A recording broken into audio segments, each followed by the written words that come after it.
hear me loud and clear? Thank you very much. Welcome to this broadcast. I thank you very much for those of you who've been waiting for me. As always, we'll endeavor as much as possible to bring you these broadcasts as much as we can. Thank you very much for being part of this family, and thank you for subscribing to this platform. Please like, share, and do not forget to subscribe. Now, today, as the title suggests, we will be looking at again, once more, the planned protests by Nigerians, the intricacies and intrigues of what Nigerian government is planning and doing, and the reason why we titled this the assemblage of weirdos. Those who speak from two sides of the mouth. We are going to be reviewing that, and we're going to be reviewing what is happening now. As Nigerians know, in less than 32 hours, the protest, so planned for so long, will start. Let's see what they have in stock for us. But before we start, let's start with the message by Sean of Channels TV, the message that he has got for Nigeria and those in power. This manner during the week, but I have one or two for everyone tonight. And just take a minute to hear me out. In the grand tapestry of our nation's history, the Nigerian youth stand as a vibrant thread weaving through the fabric of change, resilience, and hope as some Nigerians, prepare to embark on the nationwide protest start End Bad Governance. Let us remember that our voices are not just echoes in the wind, but a resonant call for accountability, transparency, and progress. The government must understand that the time for complacency has passed, and the youth of Nigeria are no longer willing to accept the status quo. We are the architects of our collective future, and we demand a seat at the table of decision making. And I dare say to you, every young person out there, you are the winner. The Nigerian people are the winner. For a moment, you got the attention of the government. The leaders of this country are listening, and they're taking action. As you march forward in peaceful procession, let us hold high the torch of unity and purpose, for it is through our steadfast resolve that we can truly effect lasting change. The recent consultations and consideration by the government are a testament to the power of our collective voice. But we must not falter in our commitment to nonviolence. History has shown us that the devastating consequences of letting anger escalate into chaos, as witnessed in neighboring countries like Kenya. We must learn from these lessons and ensure that our protest remains a beacon of hope and progress for our beloved Nigeria. Let this moment be a turning point in our nation's narrative, where the government is held accountable and the people are actively engaged in shaping policy that reflect our collective aspiration. It is incumbent upon both parties to bridge the gap of mistrust and work together towards a brighter future for generations to come. Let us stand united in our diversity, resolute in our demands, and unwavering in our commitment to building a Nigeria we can all be proud of. The time for change is now, and together we can pave the way for a better tomorrow. I love this great nation called Nigeria, and that's how we this manner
It appears no one cared and no one listened, and to a point that the people are now on their own beginning to wake up.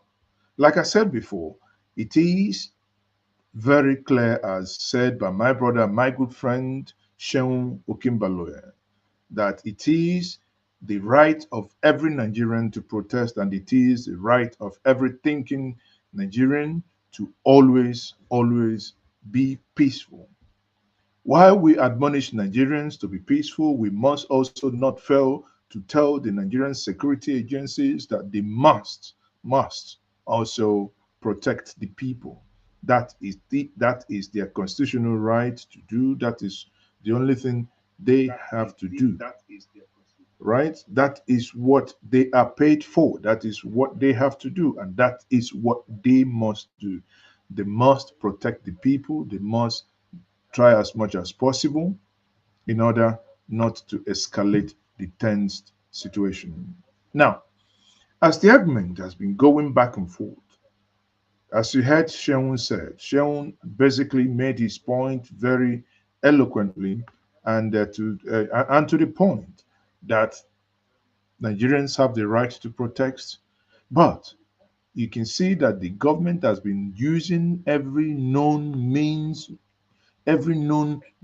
to human to demobilize the people that want to come out by paying people to come out to protest against protest. You see, while the government continues saying, "Oh, the people are coming out; they're going to cause anarchy."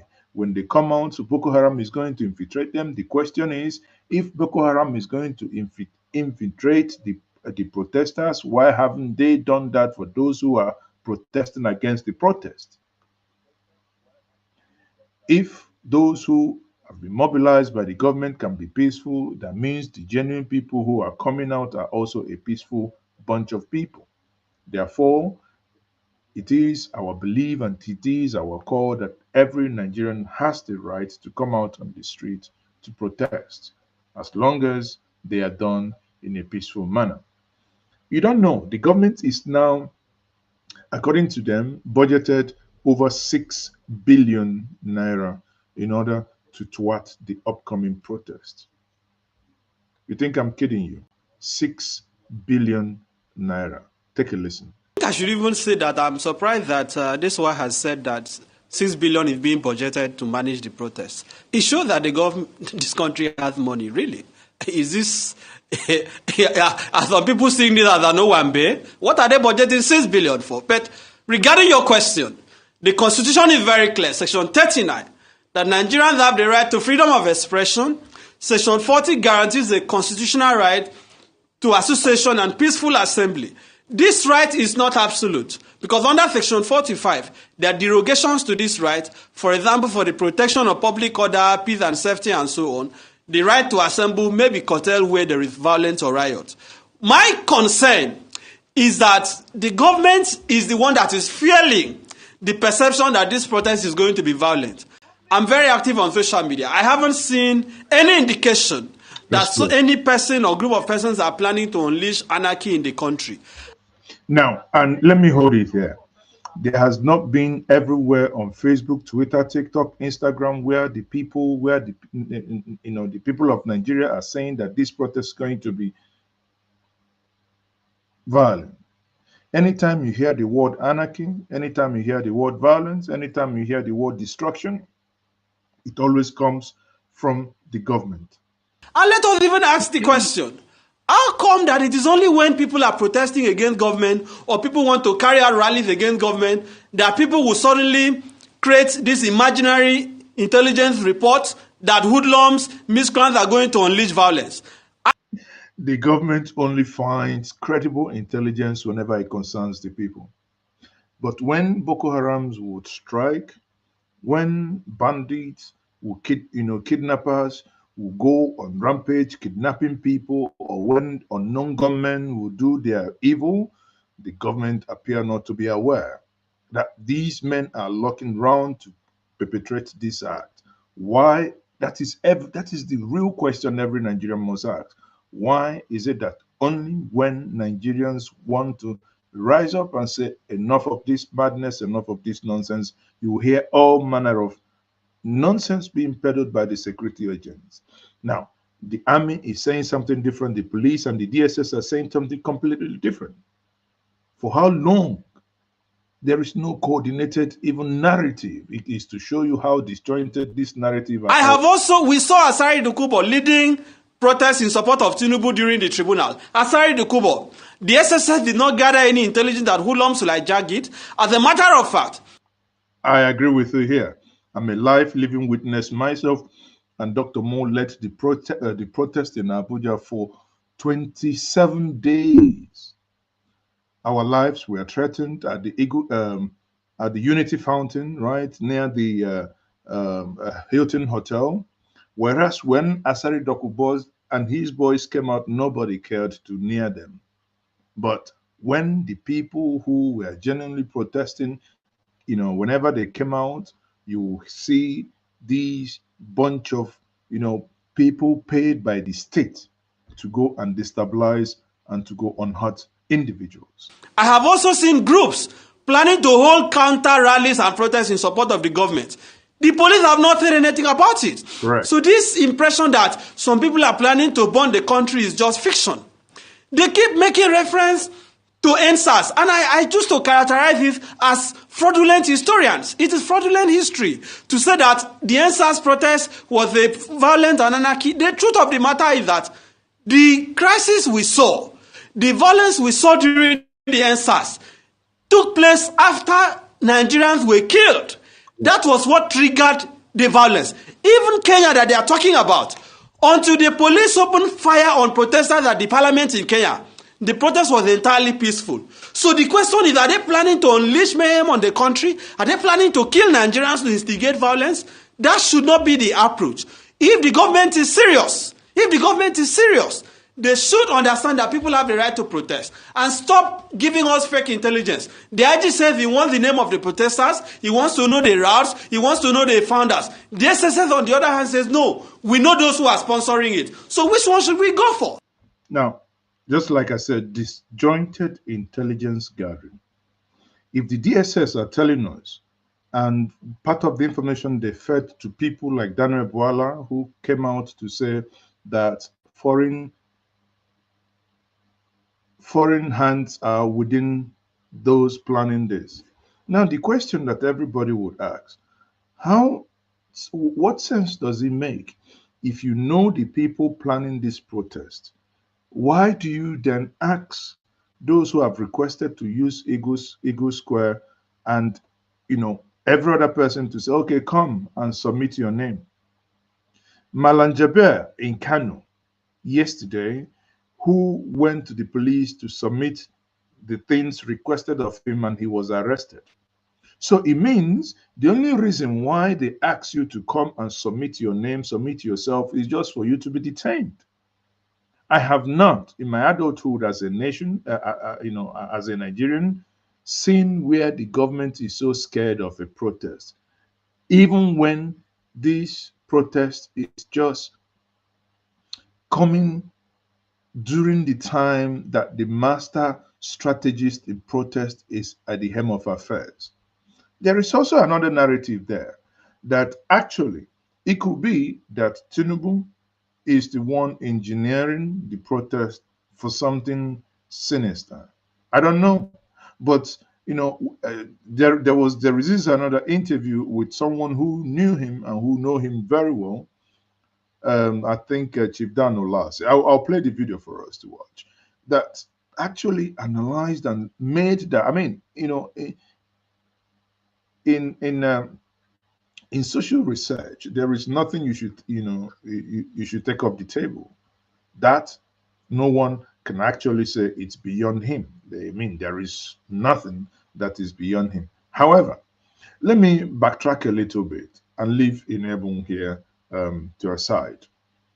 If you think about this and if you look at it this way, has it occurred to us why suddenly those who have been crying, someone like Asari Dokubo, have been crying, saying, "Oh, that the Ijo youths are not happy. Oh, sorry, the Ijo people, the Niger Delta are not happy with Bola Ahmed Tinubu."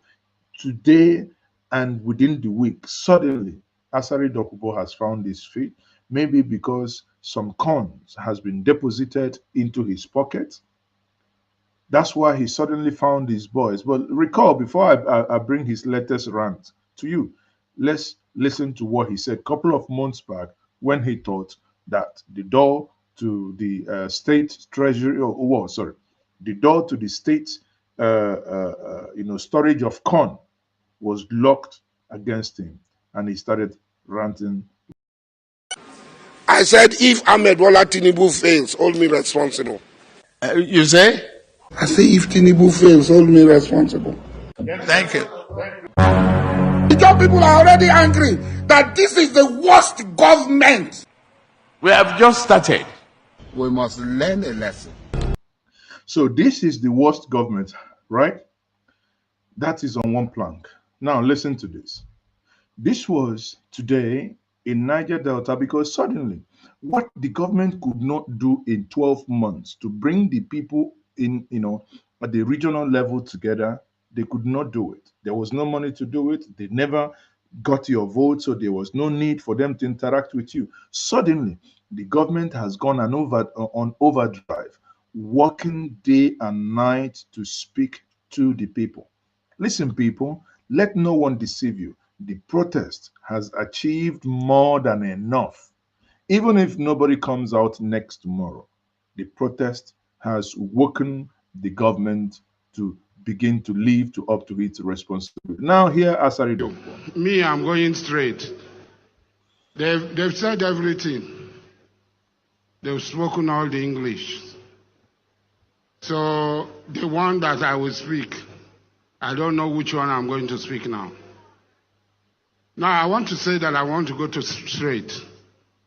We're not going to, I, and all those who believe in me, and those of you who are committed to the interests of the Niger Delta, we're not going to be part of any protest. It's as clear as that. If anybody have the right to protest, I also have the right to resist protest. Where your right stop, that's where my right begins. I agree. I agree. You have the right to make yourself pepper soup. You have the right to make yourself jollof rice and nkwobi and sit in your home and enjoy yourself. No one is forcing you to come out. Also, if you are on the street, you have your right to protest, but not the right to obstruct every other business if people so wish to do their business. We must know this. On this plank, I agree with him. However, on the threat that no one should come to Niger Delta to protest is foul, because that is not tenable. Reason why I say that is not tenable is I'll quickly show us another clip where he actually said that people in the Niger Delta are angry. So in my view, if the people in Niger Delta are angry and you were warning the president that the people are likely to go on the street, now the people are coming out to the street, you are the same person shouting. The question that I would then ask, what changed? Has some corn been deposited to your wallet? Hence, the whole thing now changed. I am anti-protest. People will say that they've given him money. That's why he's talking this way. I am now. Go take your own. Me, I don't take my own.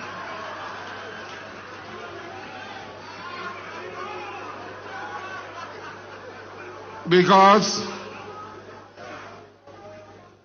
a lot of people make these claims. And when they make this claim, you now start to hide. But it is true now. The evidence are there. It is true that something has happened. Some kind of connection, connectivity, convolution, something that has to do with CORN has happened, in a large sum. hence the way and manner you begin to speak. When they make this claim, you now start to be apologetic. We were all here. The same formula, the same pattern. When our brother was there, they protested. Today, another of our brother is here. They want to protest. It's the truth. When you allow yourself to be used, when you always bend their back for people to ride on you, they will continue to ride on you. Like the IYC president said, our needs included in their 10-point demands? No. So we are not important to them. But it's our resources that they want to share. We are not important to, but they want to share our resources. I want to say that I have the capacity. I'll be away, Keme.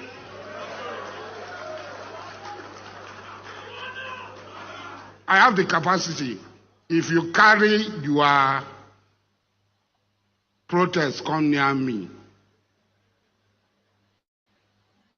You will collect.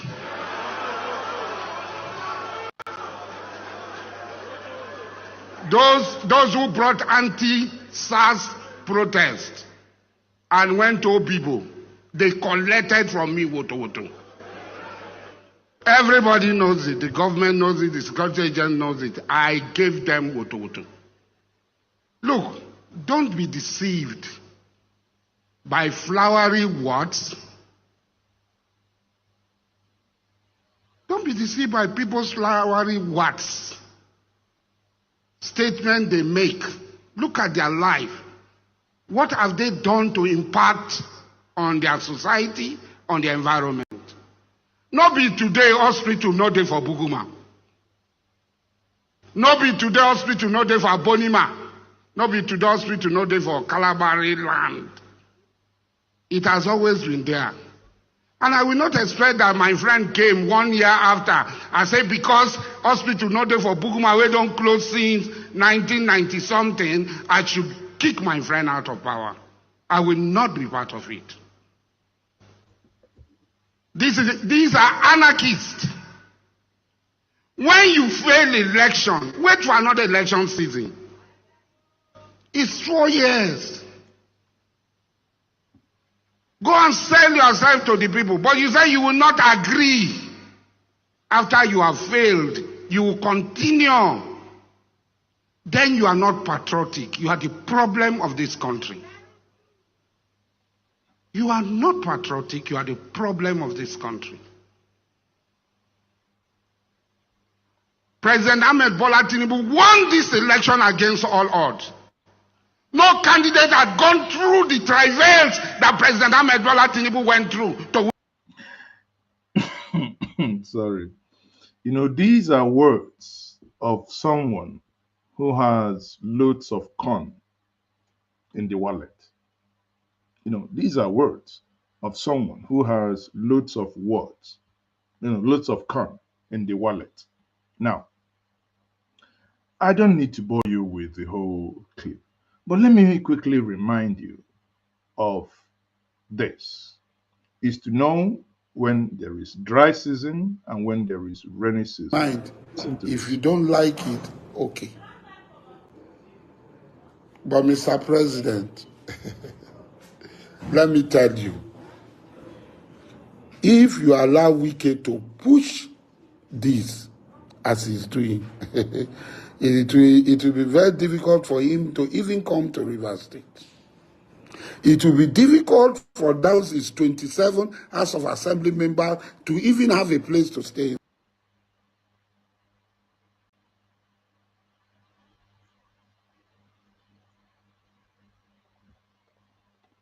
So, hold on.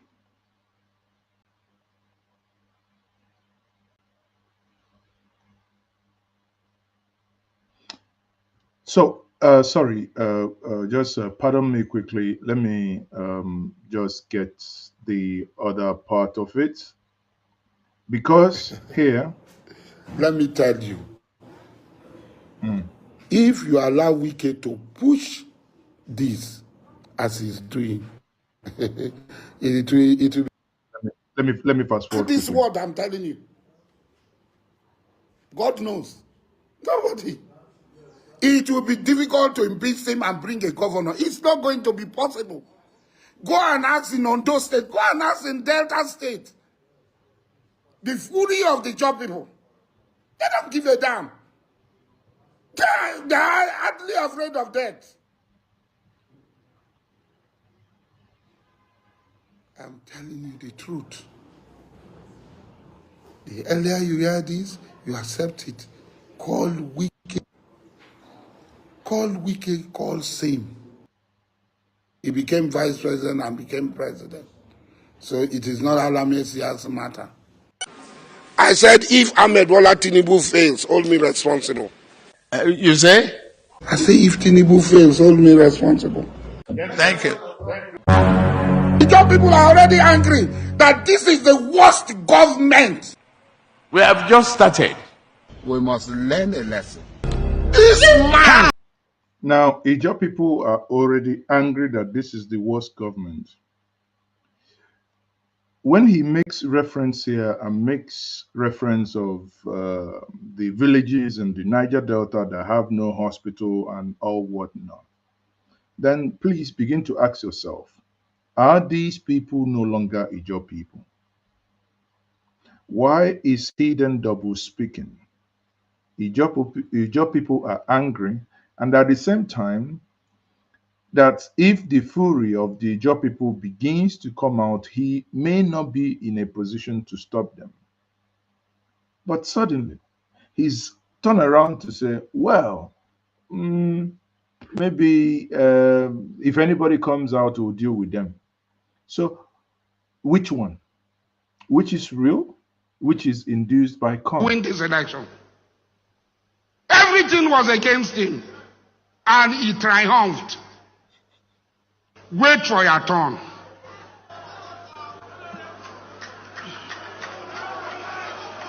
Now, after he made these statements, obviously, Akpabio also had the following to say. I mean, this is still the same event. Akpabio had the following to say.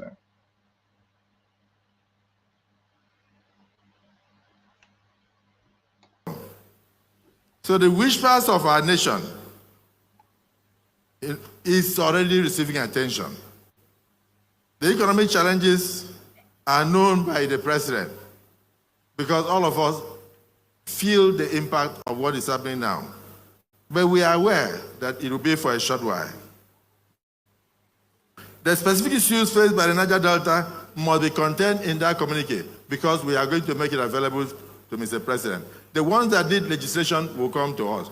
The ones that need intervention will go to NDDC. The ones that need more money will go to the President and Commander-in-Chief of the Armed Forces of the Federal Republic of Nigeria. And I assure you that those issues will be addressed. MD, I want to thank you for what you said. You said, we are not interested in regime change. Let us own this government. You see, that is where the narrative of the government gets weird and whacked. No one, nowhere have I read all these people involved in these protests in what they have written on Facebook, on Twitter, on Twitch, on all the platforms. Have they talked about regime change? This is where this government is being crafty, right?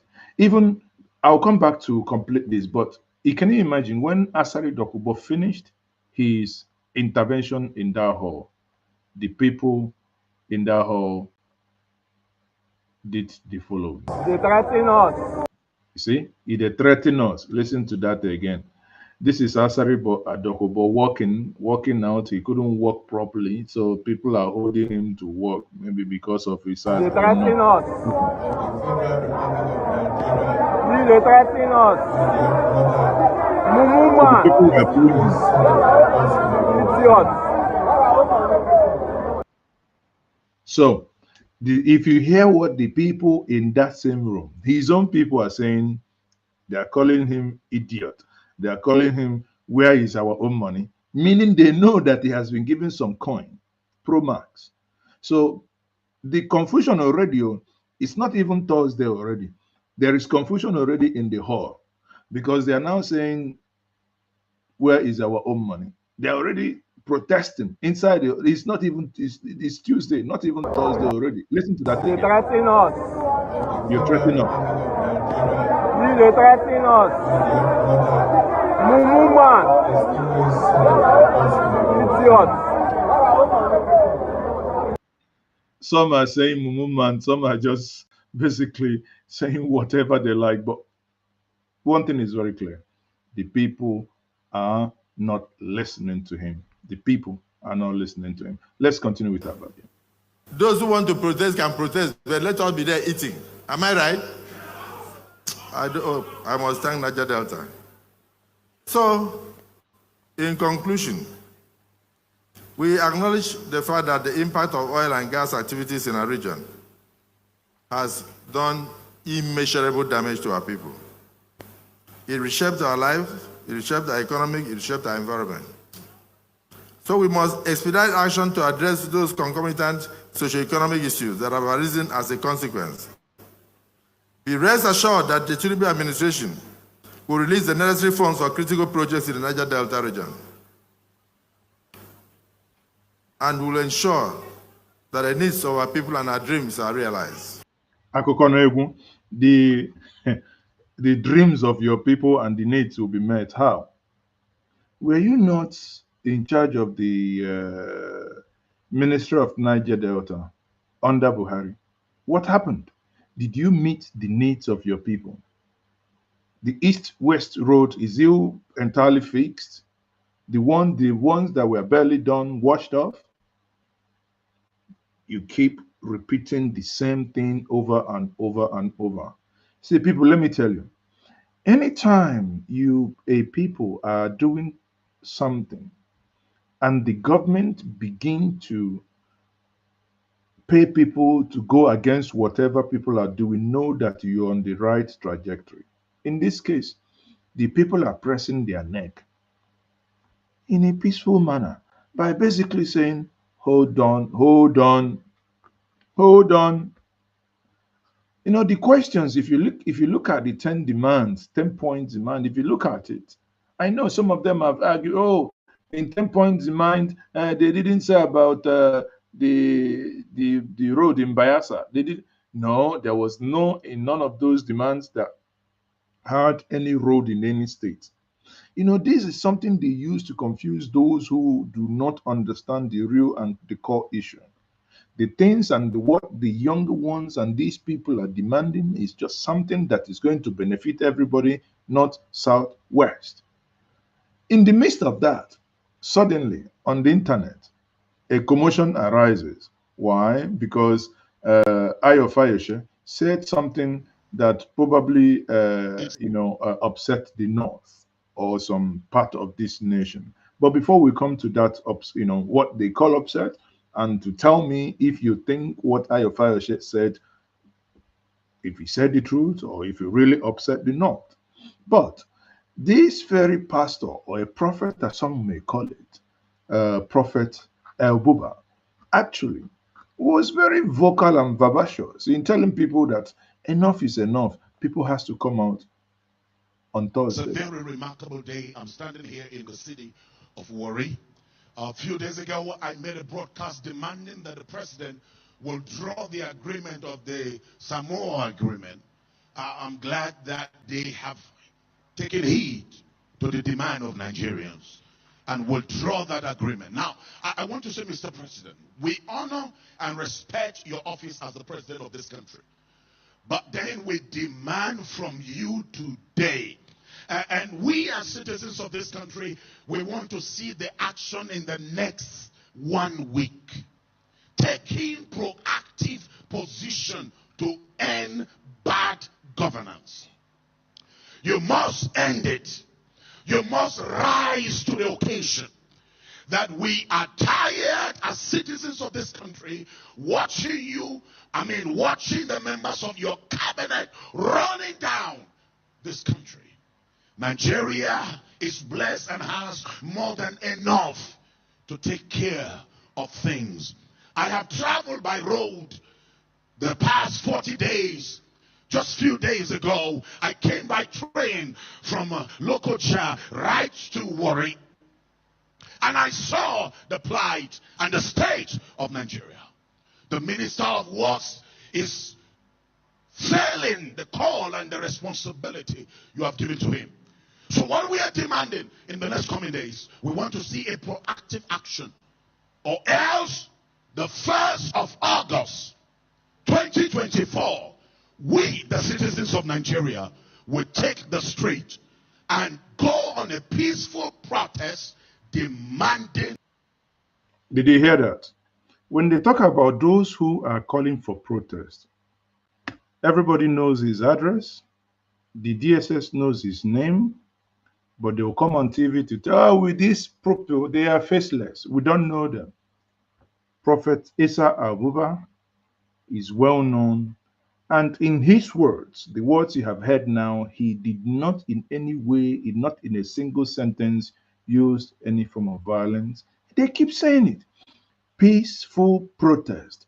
But when you hear from someone in government, you hear a 360 of whatever the people have said. Governance is enforced in Nigeria. You ask yourself, all those actually being against protest against bad governance. What does that tell you? They are the people enjoying bad governance. So they are protesting that the bad governance should continue. Give us more time, give us more time. 9 years and 2 months, the time Nigerians have given to you. Yet, you are seeking for more time. The same method, same narrative Buhari used for 8 years. Oh, give us more time, give us more time. And the economy was sinking. Give you more time, give you more time. You didn't request more time for Nigeria, and you came in the same day before you even take oath of office. You already removed subsidy. You didn't request for more time to actually study what was going on. But now everybody is saying, give us more time. You must, and I'm not saying you may. I say you must end bad governance in the presidency. How can we, in such a situation where we are, for you and the members of the Senate to approve over 15 billion naira for the house of the vice president, when we already have the place where the prime minister of Britain lives is a 3-bedroom house? And that down street, number 10, has been there. They have their own mansions. But when you come as a servant to the people, you must serve the people. That's why the prime minister that suddenly lost his place apologized to the British people for bad governance. He has to. We are demanding the judiciary, chief judge or chief judge of Nigeria, whatever name you are called, we Nigerians are demanding from you. You must act on the judiciary. All of these conflict and counter court judgments must come to an end. The most corrupt system in Nigeria is the judiciary. We are demanding the end of it. We are demanding the end of molestation by the police on the ways and the highways. This must come to an end. Today we are demanding every governor, you are not our Lord. You are the servant of the people. Now, when you listen to this prophet, you see how he's marshalling out these plans.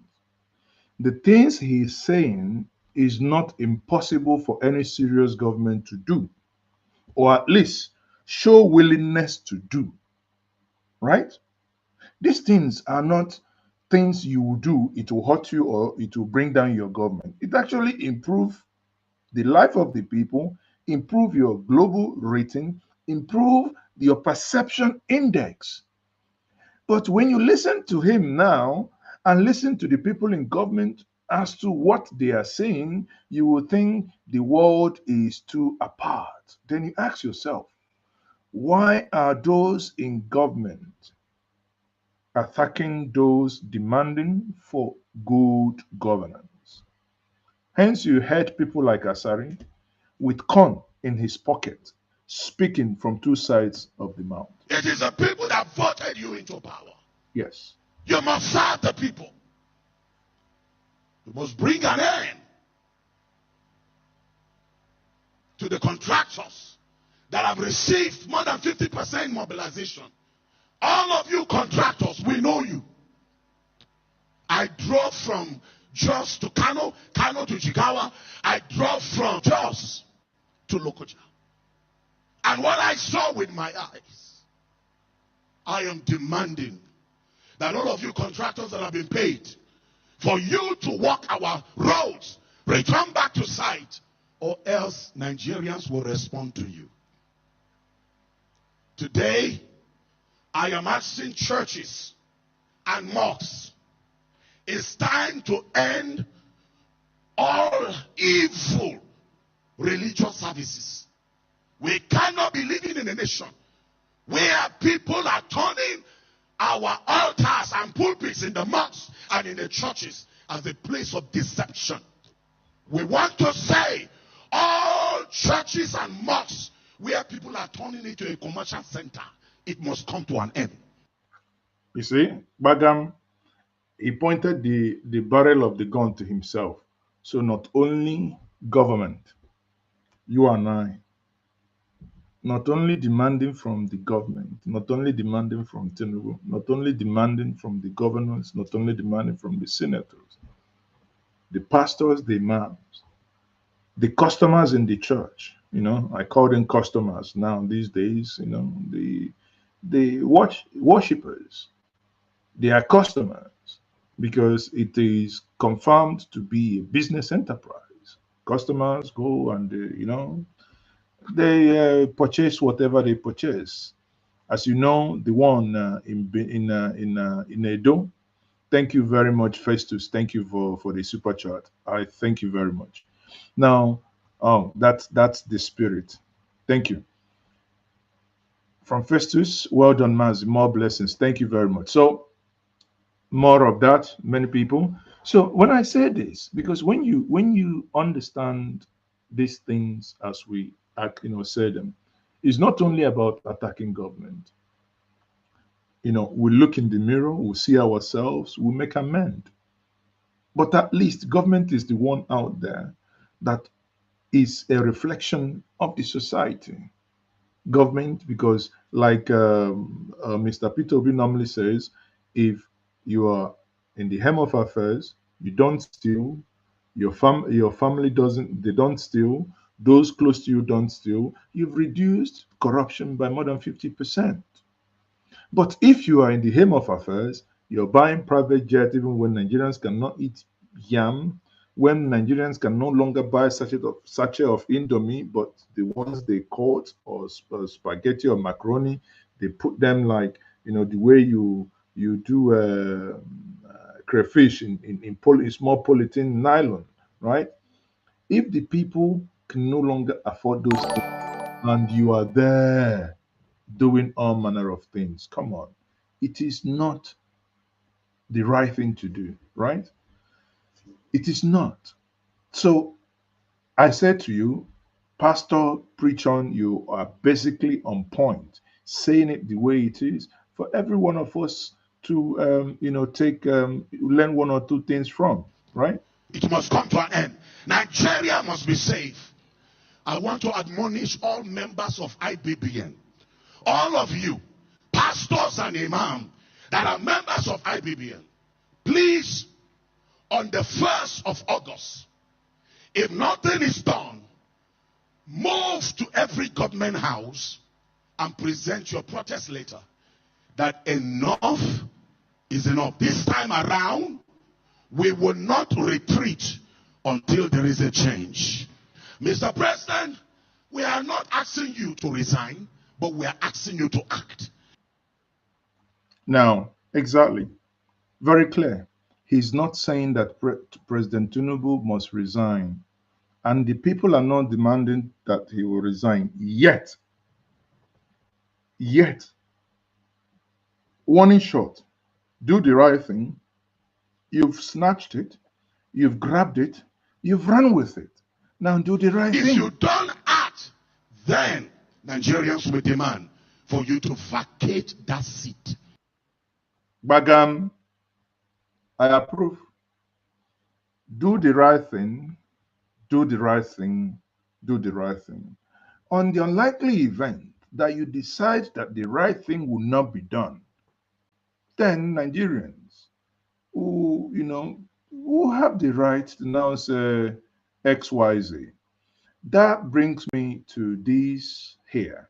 Now, my good people from the northern Nigeria, Ayo Fayoshe said something before I come to what the conversation with Dan Ola said. That is also eye-opening. He described Tinubu in a manner, in a way that if many of us understands what he's saying, it will give you a better insight to view what is actually happening in Nigeria today.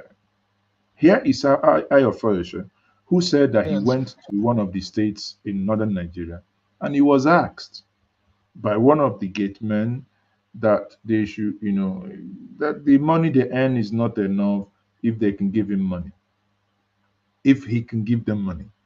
And he asked them how many kids the man in question had. I think it's about 17.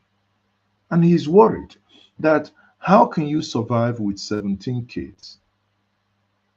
And this comment that Fayoshe made here has divided the Twitter spaces. Why many are calling for him to apologize, I personally believe there is no need for apology because we should control our population. The reason why we have those, some can call them Amajiris, even in the South, those young people of underworlds are the ones who have neglected in the society, and many and often times they come from either polygamous family or in a large family where there is no resources to take care of them. Then they become a threat to everybody across the nation. Listen to this conversation. Who tonight are looking for hope. Let me say this. Maybe this will now be a better way to represent my mind. I went to one state in the north, and I don't want to mention the name of that state. I was there for 3 days. In the course of my stay, I got familiar with people in that part of the government house that I stayed. So I sat outside and we started speaking to one or two people. And the gate man told me, he said, how long have you been in government work? He said, he has spent 26 years. So I said, good. What is your salary? He said, Mikida, kudi small. I said, how much? He said, it's 34,000. I said, how many children do you have? He said, he has 16. How many wives? He says 4. My brother, problem is inside,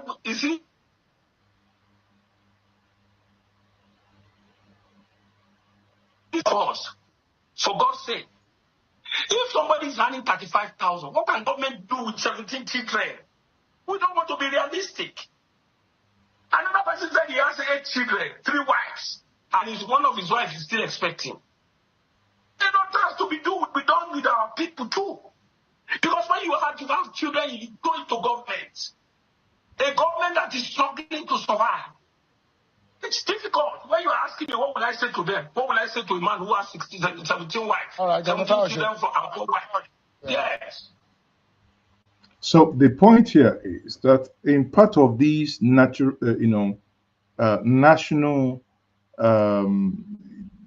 new way of doing things, which many of us believe that these protests may eventually bring upon us, that we may begin to actually think and begin to ask people to act differently. That's my view. Because if not, how do you explain that in a struggling nation like ours, how do people then cater for such number of kids? How does that happen? How is that going to happen? How Honestly, I don't know. I don't know, but I think it's going to be, especially the younger ones, it should be part of this conversation. But this is not to gaslight or castigate anybody or any region, but this is a genuine conversation that everybody must have. And this season of national protest offers that as well for people to begin to think and talk about it. Now, the Oro ProMax. Can you imagine? This place you see on the screen is Iba, a town called Iba. And they have a town crier in the year 20, while I say ProMax, normally, some of these people now upgrade with digitalization. I know the other time in my village, I saw one of town crier on a motorbike with a speaker at the back, driving around while he's addressing the people and whatever. But what the man, according to the translation here, what the man is saying is that everyone should be careful that on Thursday, you will hear him say Thursday, even if you don't understand Yoruba, that there's going to be Oro or Oro, right? And you think this Oro self is like if you unmask the Oro, you will see remnant of corn in the inner pocket of the ancestors, right? And when you dig deeper, we now can tell you that the Kabiesi of the Iba community is a close ally to Oga as Zatop. Can you make the connection now and see why this political Oro is Oroing?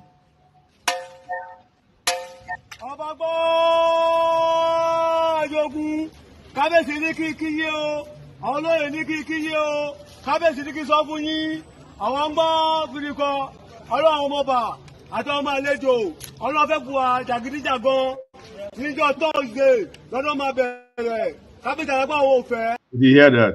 During a Thursday. Hear that again? Lọ́dún máa bẹ̀rẹ̀, kábíyèsí àgbà àwọn. Sorry, let me play that again. Níjọ́ Thursday lọ́dún máa bẹ̀rẹ̀, kábíyèsí àgbà àwọn òfẹ́. Kẹ́nìbọ̀dì pé ọmọ ẹ̀ àtọmọbìnrin àtọmọkùnrin kẹ́nìbọ̀dì pé ọmọ ẹ̀ kó tọwọ́ ọmọ ẹ̀ bá sọ o ọmọ tí ò bá ti gbọ́ tọwọ́ wọn bá ti tó àwọn gbé lọ ni o.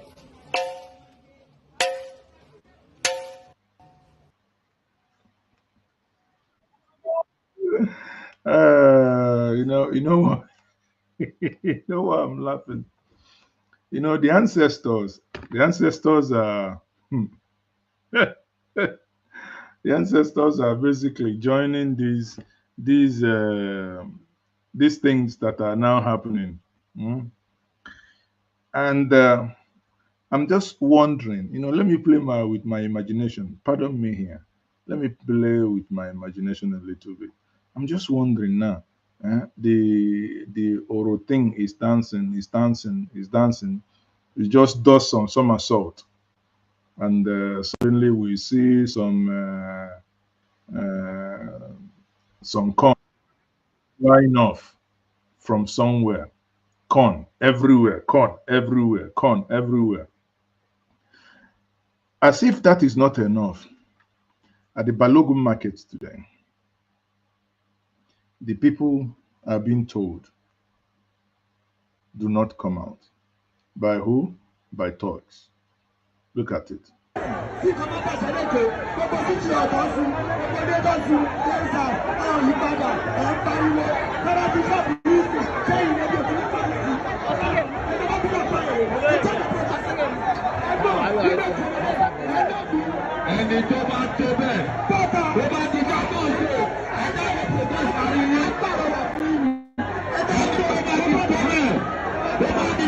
are not to threat, That's why I'm begging.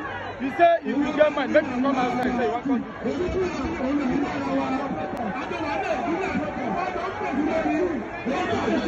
These are not threatening now.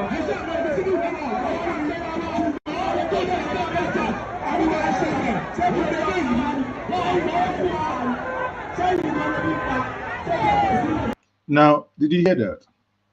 This is the way, before the election, the way these things happened. Honestly, I don't, there are things you hear, there are things you just hear like this. You don't even know, you don't even know where to start. Like I keep saying, you have the right to sit at home, stay in your house, and do not come out. You have the right to come out. But what you do not have the right is the right to threaten anyone, whether to come out or not to come out. You do not have that right. And we have seen that happen in this video. People were being told at the Lagos Island that if you come out, whatever you see. If you come out, whatever you see. How about now? How about? And Asari Doc, you can look at it this way. It appears now only those sponsored by the government with cons in their pockets and in their wallets, those are the ones actually threatening anarchy, threatening the people. When the people have told you we are coming out for a peaceful protest Euro, tell political egunguns to be careful. Make them not go jam the train of hungry and angry protesters on the highway. Remember, hunger knows no tribe or religion. Labalaba oro kan tó bá sì dìgbò lu ẹ̀gún ebi, aṣọ rẹ̀ yóò yá ni o. Inform those who dictate dates of political oro. Tell those who pays the piper. Sound the alarm in all corridors of power. This protest we hold. Tell the gods that we know pé èèyàn ní bẹ lẹ́yìn oro tó rò fi ń ké o.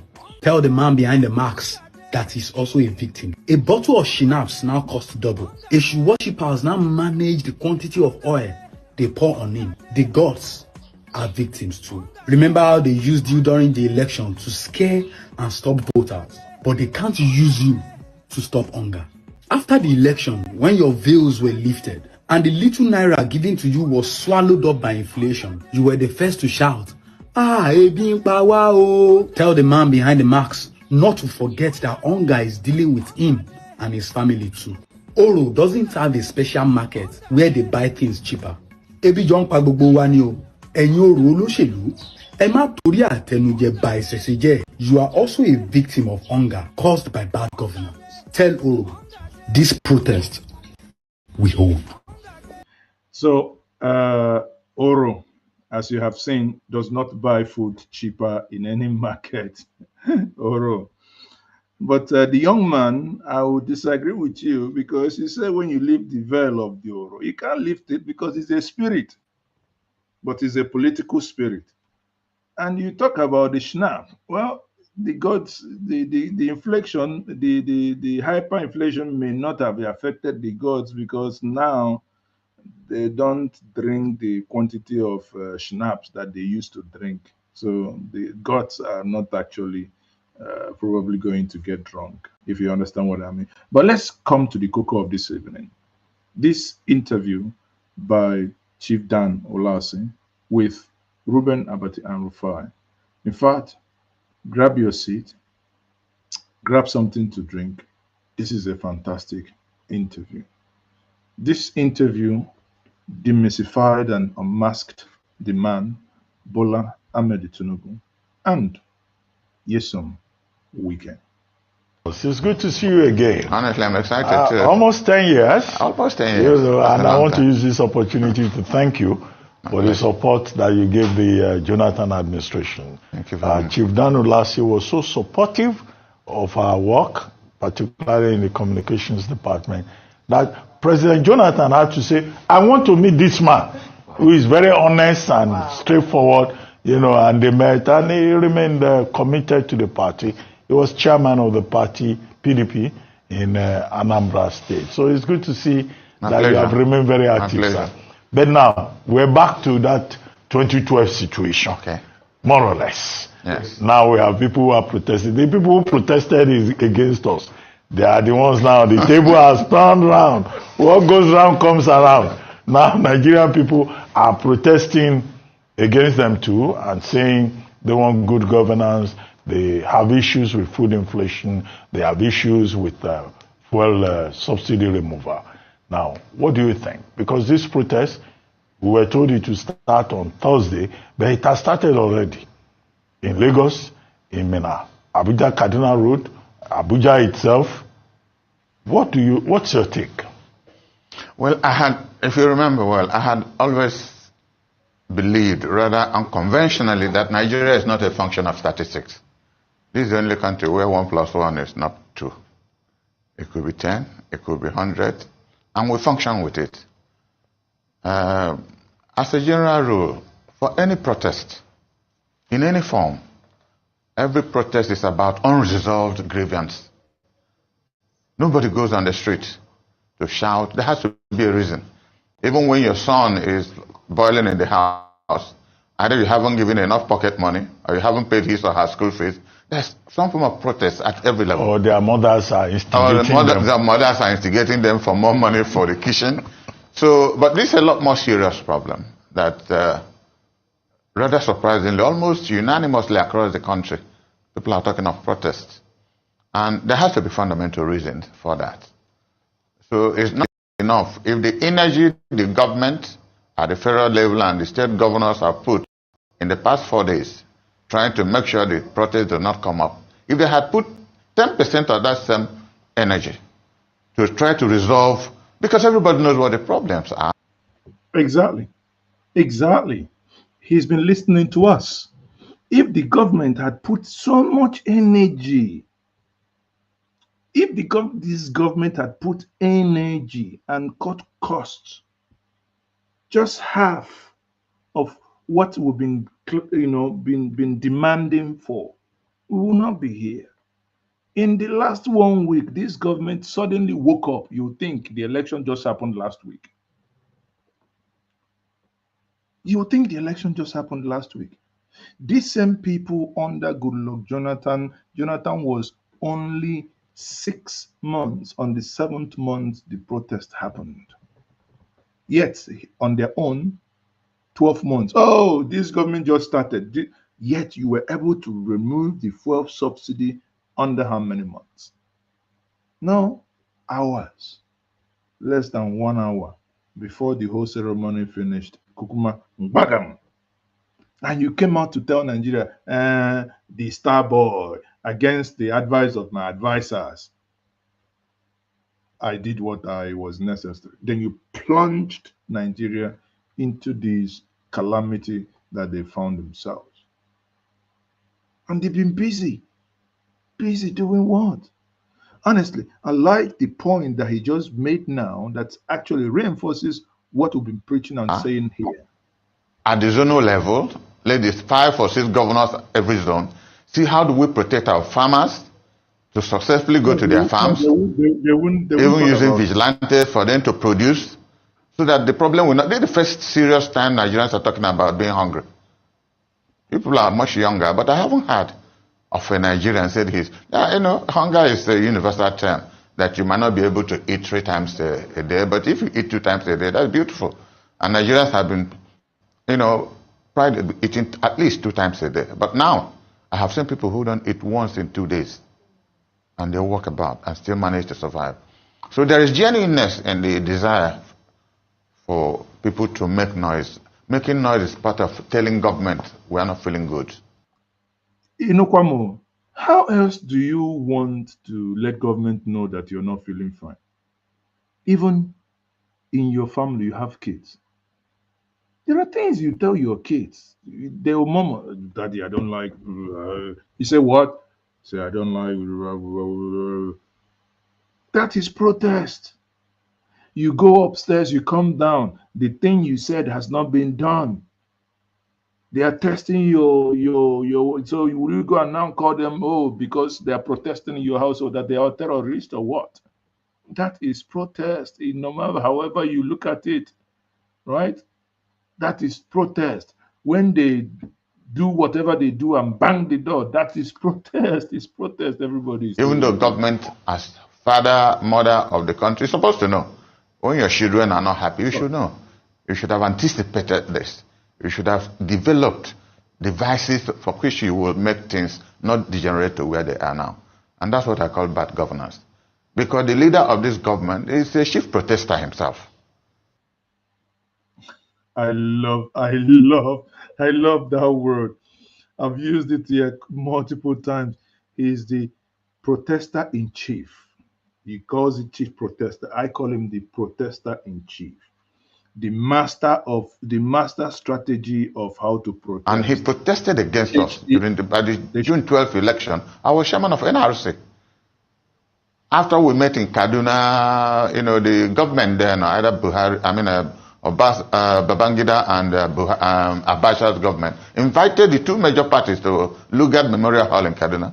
First was the SDP, led by late Sheikh Musa Yar'Adua, and they told them why the election was annulled. The next day it was PDP. So it was during that process that later Damushiroma walked out, that he wasn't prepared to listen to what the government was saying. But they gave us a reason that most people have not had the courage to say publicly, that there was no election for June 12. That both Tofa and MK Abiola were being used by the military to truncate the process. But unfortunately for the military, during the process, Abiola reneged and became independent when he saw that he could make it. And then he finally made it, even though the result was not announced. But like I normally said, after we had that meeting in Kaduna, myself and Dr. Duyo Kupe, who was then our National Publicity Secretary, I was the chairman of all NRC chairmen in the country. So we had a press conference supporting government for the annulment based on reasons given to us. A week after that, MKO Abiola and then the now former National Secretary of the SDP, Mr. Anielo, came to my house in Enugu. And just last we were staying. And I explained to him what happened, and he bent his face down. I said, is it true? He said, but one has to start somewhere to be able to take a foot forward. I said, that was courageous, but you have to be very careful that they will kill you. He said he was just coming from Asaba, where one of the Hebrews was governor. And he warned him exactly, if I knew where he was coming from, he would have said, oh, the governor spoke with me. That exactly the words he used was what advised him. 4 months after that, he died. I think I'll stop here so far. All right, thank you so much. And it's good to hear a voice of history, especially one who was very active and knew not just what people could see, but even behind. And then the government listened, there was a reversal or at least a reduction of the price in PMS. What was the difference? What would you say was the difference? Resistance on whose part? So I'm saying that in this, it seems like there's a resistance to protest. Like a discouragement, from government. Yes, from government. Okay. No wanting to see protests. Unlike in 2012, where it seemed to be, I won't use the word enabled, but there was more of a tolerance for people to express themselves. What was the difference? What are lessons that can be? What has happened or changed from 2012 to now that they're saying that protest is going to lead to anarchy, is going to lead to violence and all that? What changed? Well, you asked the question and you probably answered the question too. In 2012, there was a lot of tolerance. The man who was president in the government which he served was one of the most brilliant people I have had the privilege in my life to meet with. Did you hear that? Good luck, Ebele. Jonathan was tolerant. That's why. That's why no one died when they besieged the street. No one died, with the exception of a single individual that was shot as a result of a police accidental discharge. He didn't believe in anarchy. He told Nigerians, if you vote APC, that these people had so much venom in their blood. If you vote them in, you're going to suffer it. And eventually, Nigerians, like drunken sailors, didn't listen. And here we are. We've caused our own calamity. Even though I was much older than himself, but he treated me like a father and said why he does certain things. And so if you're tolerant about other people's opinion, you should be able to take anything. If somebody says you're an idiot, it depends on the voice, and somebody else says you're an idiot, you could get annoyed with the tone of the sentence, of the pronouncement. So it's difficult to really explain properly what informs Tinubu. If you put back your mind, this is the man I had met one-on-one when he was a senator. my good friend, late Senator Akpabio. They were very close. They were all in SDP. Then I was chairman of NRC. They come to my hotel room in Abuja. They were excited. Why? Because on 2 occasions they had seen me with Major General Musa Yaradua, who wanted me to join his party. That he sees me on television and I'm convinced and that with your humility. I said, no, if you win nomination of SDP, I will join you. Because I think you have a purpose. Then my party hadn't any purpose about which direction. And finally, Stofa emerged and I was proven right. So they normally see me. So that was how I got close to him. So I didn't see him again until he became governor. I think it was at London Airport we saw. I said, for all the things you have been talking, have you shown any in practice? And he looked at me. I said, you were protesting in Lagos against PDP. This will happen. There was a time PDP took over 5 out of the 6 states. It was in Lagos that survived. And I'm not unmindful of his courage. He's a very courageous person.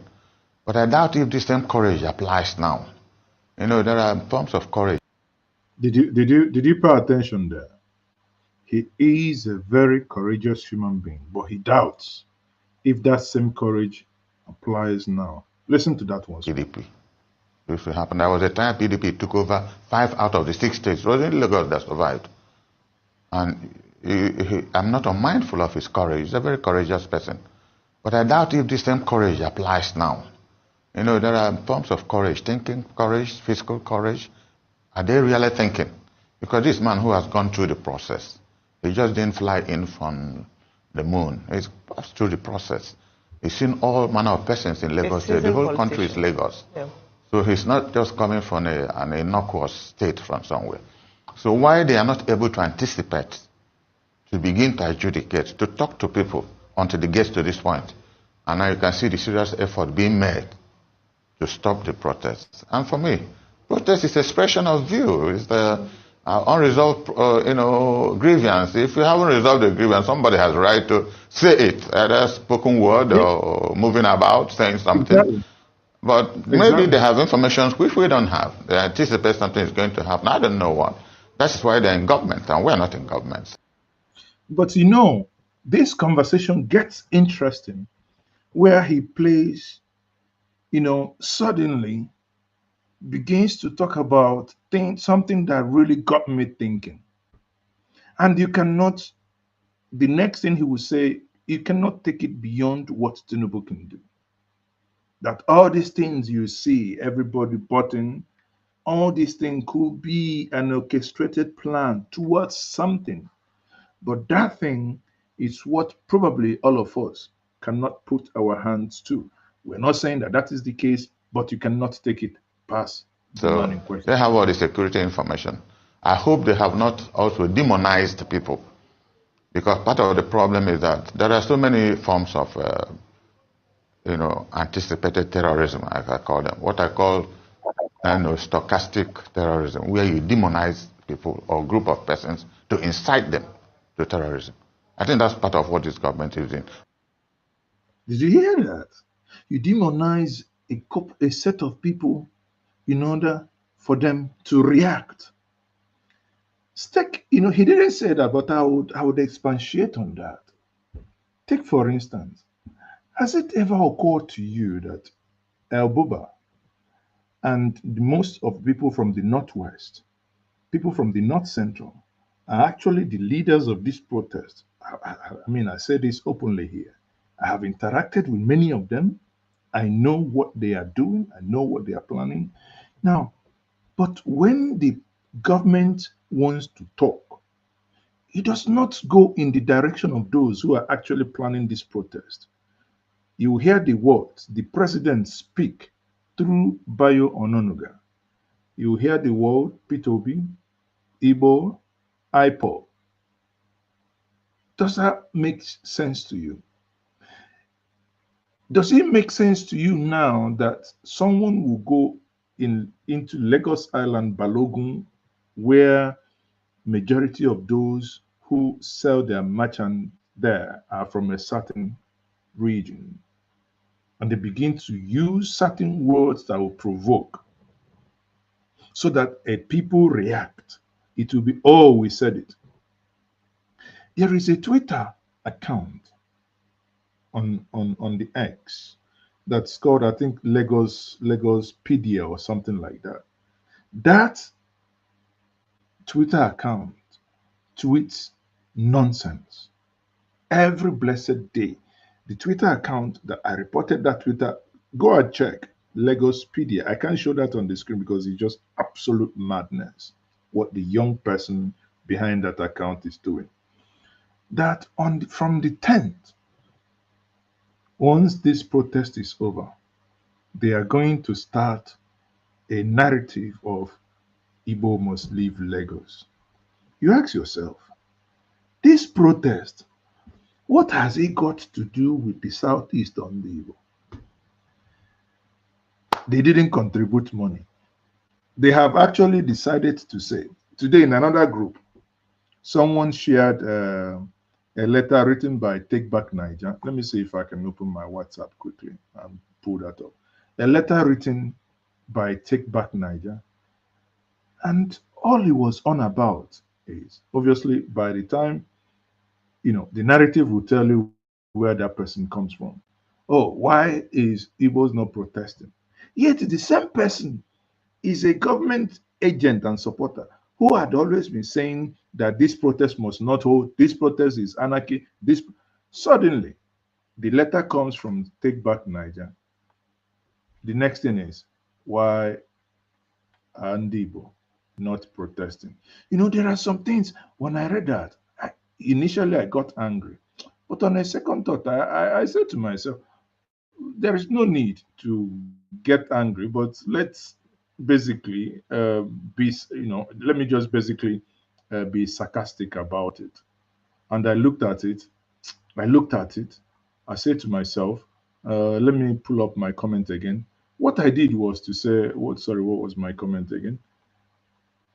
Sorry, I'm trying to pull these up for us to, because I want to link it to what he's saying so that we know that this is like a chase. It's not a linear progression.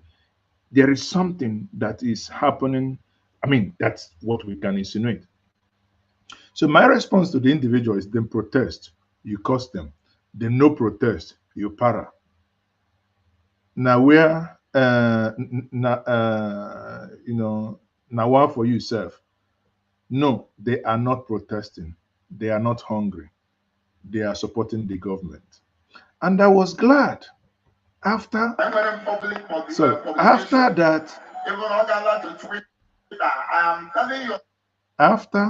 that my response, I'll bring this back again, but let me share this with us. After my response, this video now came, and this is the chairman of the Alaba International Market, had the following to say. They had to call a press conference today to say that they are not involved, they are not interested, and they are not going to be protesting. Why? Something is happening. Sorry, where is that again? So they made this, they made this public that they were not going to be joining this protest. Let me try once more and see if I can pull this up. If I can't, I will let him play. Okay, let me try once more. Okay, I will download it and let me allow Chief Ulasi to continue, but I'll come back to this. Sorry about that.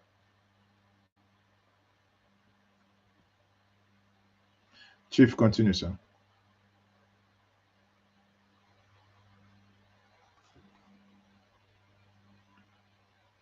Why they are doing it, I don't know. Maybe they want to create a chaotic situation that might enable them to survive. Tinubu is a very clever person. People underrate him to their chagrin. He's a very clever person, and I don't underrate him. So they must have a purpose. They must have a purpose. But I pray it will not bring us. Did you hear that? He must have a purpose. Every other person might think is the one falling down doing this, but he says to you, the guy You know, it says he has common sense in some ways that that can be very, put it this way, negative in nature, right? And let's He see. organized protests against himself. No. Yes. Oh, it is very easy. That's the climax of brilliance. You organize something against yourself. There are so many forms of.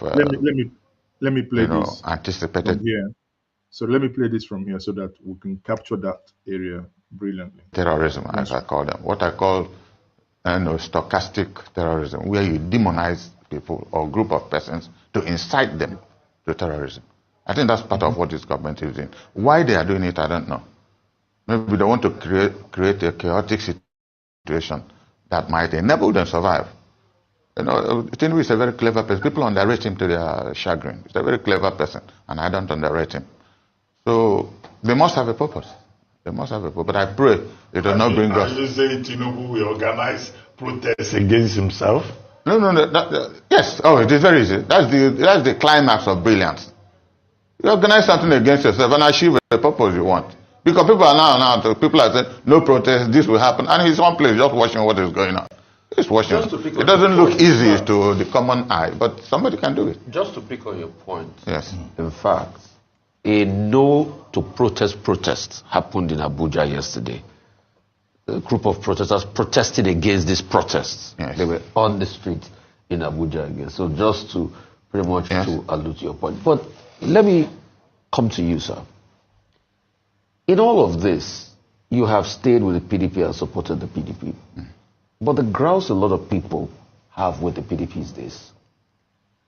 They too have not provided a viable opposition and a solution. The party as we speak today, people... Anyway, at this point, I've extracted what I wanted us to gain out of these particular conversation, right?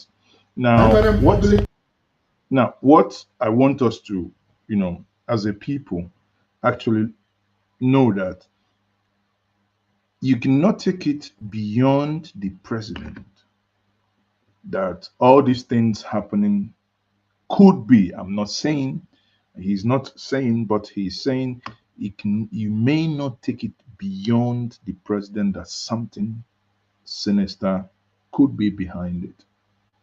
That's what he's basically saying. So in that case, if you understand that, then you begin to understand that, well, they say when the butterfly begins to fly without perching, the hunter must begin to shoot without aiming. Could be a reaction why the people in some markets have just basically said, no, we are not going to be part of this protest.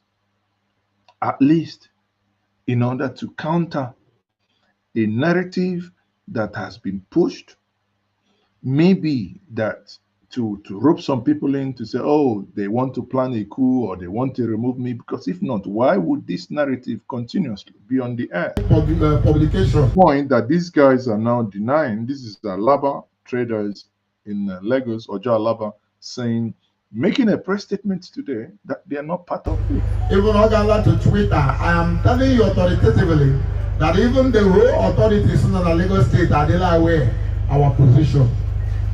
What is our position? Our position on a protest. Hello. We are not part and parcel of anybody that is organizing protest, any group that is organizing protest, anybody that associates himself with protest. We, the Alaba International Market Amalgamated, the electronics to be precise, are not in support of any protest.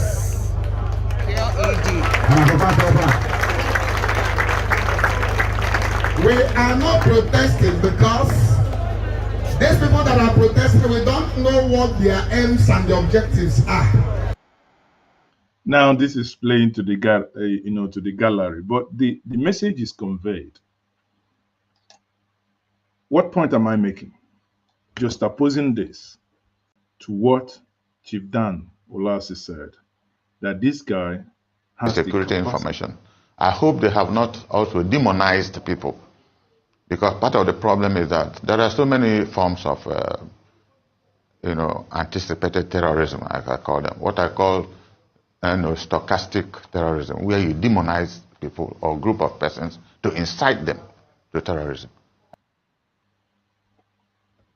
Well, my late dad would always say, neighbor, if they wink at you and you don't recognize it, then even if they do this to you, you won't recognize. I think that's part of what this government is doing. Why they are doing it, I don't know. Maybe they want to create a chaotic situation that might enable them to survive. Tinubu is a very clever person. People underrate him to their chagrin. He's a very clever person, and I don't underrate him. So they must have a purpose. They must have a purpose. But I pray it does not bring us. Are you saying Tinubu will organize protests against himself? No. Yes. Oh, it is very easy. That's the climax of brilliance. You organize something against yourself and achieve a purpose you want. Because people are people are saying, no protest, this will happen. And he's one place just watching what is going on. He's watching. It doesn't look easy to the common eye, but somebody can do it. Just to pick on your point. Yes. In fact, a no to protest happened in Abuja yesterday. A group of protesters protesting against these protests. Yes. They were on the street in Abuja again. So just to pretty much to allude to your point. But let me come to you, sir. In all of this, you have stayed with the PDP and supported the PDP. But the grouse a lot of people have with the PDP is this. They too have not provided a viable opposition and a solution. The party as we speak today, people say is dead, has no pangs. Only recently, today, we're talking about Jacob Zuma in South Africa, that the ANC has dealt with him. But today, people like them Wiki, with all they did against your party and your presidential candidate chance, is going scot-free. In fact, he still owns the party in the back pocket. A lot of shenanigans has gone through in the party. We don't even know if Atiku Abubakar is going to say he wants to run, in which a lot of people will say maybe he shouldn't try it because we can see what has caused the diversion in the party. So we've not even had a viable alternative. A viable solution. The PDP is dead today as it's in disarray. The same political party you hold there is dead as dodo. No pang. They've not made any position as regards even this protest. You conceptualize what you know or the facts available to you. And for your conceptualization, you're right. I might have a different view. But PDP is not dead. It's sleepwalking. Okay. So you're kind of sleepwalking. But unfortunately, that sleepwalking in one direction is also leading it into some form of dictatorship. Because what you have just exemplified with Wike is a dictatorship. It's a young man who has followed me a long time, and a group of people came asking me down, why are you keeping quiet? This is a man who respects you very much. I said, yes, he does. Because when they had their G4, G5, whatever meeting in Enugu, they were all in my house, and he insisted that he must be, and they came. So he invited me to Port Harcourt. That's how I met this Team Fubara. And the kind of good words he used was exactly the good words Rotimi Amechi used introducing the same Wike to me when he was his chief of staff. So when this crisis started, a couple of my friends from Rivers State said, Dan, please intervene. I said, I've not reached, since he became minister, I've not reached him. I have a tendency, when my friends and government, I don't call, I don't do anything. If you don't invite me, I don't come. And I thank God for that contentment. I don't care. You could stay there for 8 years. When you come out, I say, hi, Ruben, are you out? You're welcome. I'm still where you left me. So he hadn't called me, but a couple of governors who are very close to him and me, apparently he's talking to me through them. Because with the crisis in Port Harcourt, I know 2 or 3 governors have been calling me this. And I tell them, tell him to come to Enugu and let us talk. Because there are things he told me about this young man. What has changed?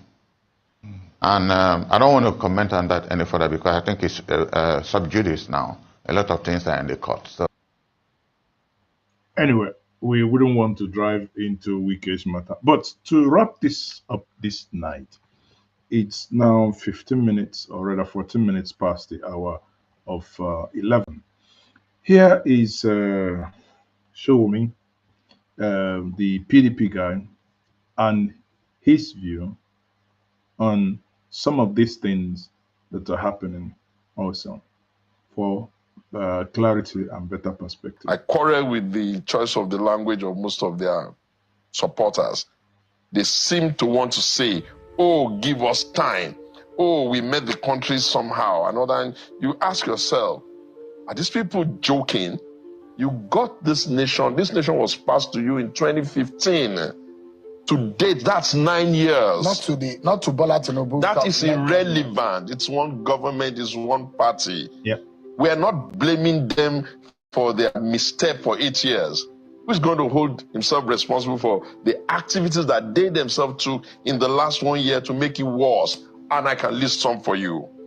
When you take over a nation that all the indicators tells you we have a problem of unemployment, we have a problem of poverty and all that, and the first thing you can see to do before you even get onto the chair is to remove subsidy, whatever that meant, who's responsible but you? When you choose to remove subsidy before you even breathe on that and see the impact of that, you go and float the currency and make your currency lose value overnight. Who's going to blame anybody but you? Nobody takes government and in a lackadaisical attitude, in an unfeeling and unempathetic manner, pretend as if he's talking only to his overfed friends. Nigeria is made up of maybe 220 or more, and the vast majority of us are poor. And do not be deceived that because you can afford 3 square meals, that means that everybody in the whole of this country can afford it. And if they cannot afford it, the question then gets to be asked, what then is the responsibility of government other than to make sure that the people in the country can survive? What? Listen, my friend, and nobody should try to put our face or give us the impression that everybody in this country is mainly stupid. You cannot run a big nation like ours in a manner that suggests that you have not really thought through your policies, you have not impacted it on how it's going to impact the people, and you have not come up with creative ways to solve the problem. I'll give you another one. If you remove subsidy on the first day, why must it take you 1 year and 2 months before you can increase the salary of civil servant? Did the price not start impacting from the next day? When you were throwing money all over the place, saying you are doing palliative, giving money to your friends who are governors misbehaving all over the country, what did you think was going to happen? Okay, now we're here. Would you say that the PDP gave Nigeria a good country? At the worst of our performance, Jonathan years, we were still doing 5% growth percent. I agree with him.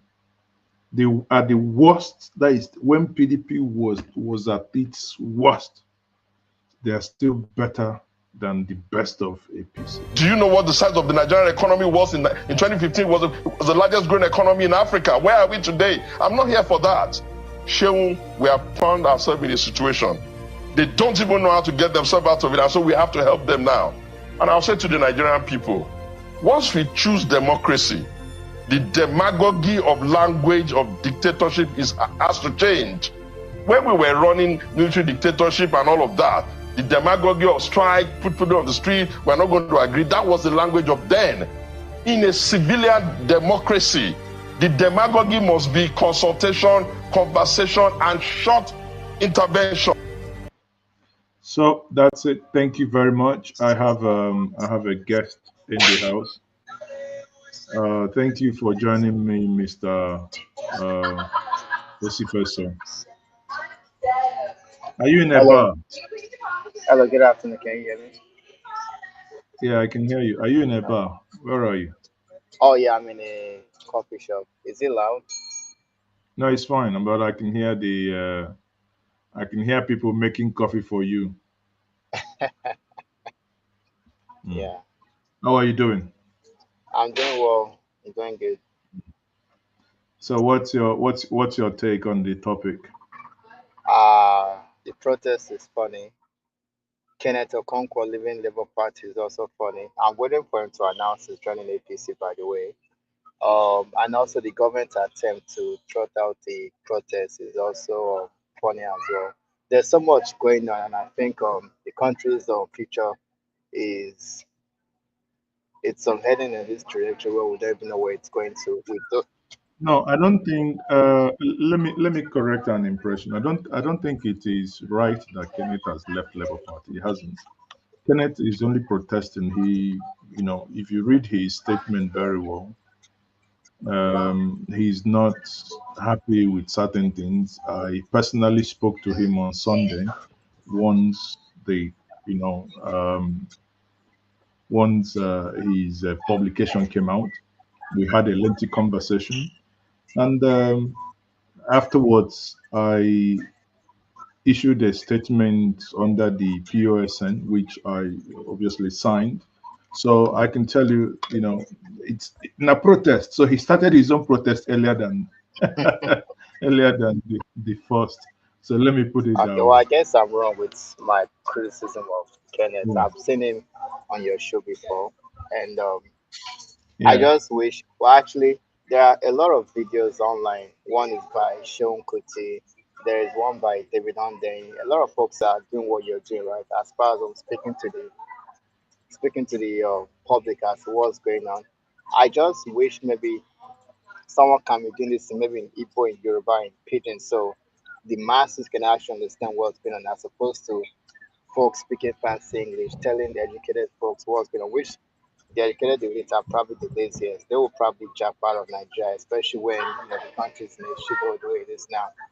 I just think the trajectory Nigeria is going relative to where other countries are, it's a joke. It really is a joke. And I think without guys like you, man, we're just going to be in the dark as to not knowing what's going on, where our country needs to be, and the direction we need to be heading at it. So this protest should definitely gain a lot. They shouldn't just cower like cowards. They should push for whatever it is that they want and make changes that, you know, uh, basically what I'm saying is like these protests should get to the ears and attention of the president and the ruling elite. They can't just keep looting the country however way they can, and just expecting people to just do nothing. Well, I think you're right to that to that extent. I think the protests, as Chief Dan Ulasi said, when people are angry, when people are not agreeing with you, they react, and you cannot determine how they react. And in a civil, society, people may decide to protest. And going to the street is a form of protest. Sitting at home doing nothing and striking is a form of protest. So, it- you know, uh, no form of protest is better than the other, but the fundamental and the underlining thing with protest is that people are not agreeing. When you feel like someone is not listening to you, you may have a friend that you may have gone to his house two, three times. He hasn't come to yours, or you have called one, two, three, four, five, 6 times, and he hasn't bothered to return your call, or you are the only one initiating calls all the time. You may protest, and your form of protest may be to, okay, stay on your own. I'm not going to call you again. I don't necessarily going to care about you. Or you may protest to call him and say, hey, are you normal? Why X, Y, Z? So all these are forms of protest. Like I gave example with kids, having kids, especially when they get to certain age, they can protest. Even children, they protest. I know when my son was very young, you do him stuff, you know, he may be angry. You can see it from his face that he's angry and he's protesting. The only thing is that when he now hits you and shouts something, that's the end of it. So again, any form of protest. But the thing is, as long as Nigeria is concerned, um, people have the right to protest. What I am deeply, deeply against is what the government is doing now. I will share with us now a video that just came up on Twitter, where in, I believe that's northern part of Nigeria, what they are now doing to those who, in their mind, are planning the protest. Now, look at this. Hussaini, za ka je protest ko ba ka je ba? Yes, protest za mu je SM ka ganda maka zona. Ya dade ka zona da jalabiya ɗinka kamar guntun ɓarawo. Now, you're basically, this guy is on ground. You can see the guy here holding, a weapon, so to say, and these are those that ought to protect you, and obviously threatening people. And when I say this, the government knows who the protesters are. The government know who the people. I mean, I had an interview with someone from Kaduna on the other day. The interview has not been aired because at some point he said that we should not air because he says certain things that you couldn't believe that something like this is happening in Nigeria in 2024. Do you know that people eat grass? The grass you feed cow, people will now go and cut it to eat. And I know that some of us, when we hear this, we say, it serves them right because they, no, guys, it's not about serving anybody any right. It is, in most of the countries of the world where you are, if anything has happened as a result of inflation, losing job or anything, there are food banks. But in this part of the world, there is nothing. There is nothing. There is no safety net. The other day, we saw a video where if they are sharing corn, even beans, you'll get something that is less than 10 kg and say that 300 people have to share it. How? Yet when they want to share theirs, they can buy themselves only a car for 160 million. A president, a country that has more than 8 jets in its fleet, will now want to go and buy another one. Yet there is no money. We will borrow and we want to go and buy 150 million, 150 billion worth of presidential jets. Come on. And why wouldn't people be angry? Just like Ugandan president the other day, is it Ugandan or Tanzanian president that you saw on Facebook or YouTube and everywhere? The convoy that was more than 60 cars in numbers. You haven't caught any form of,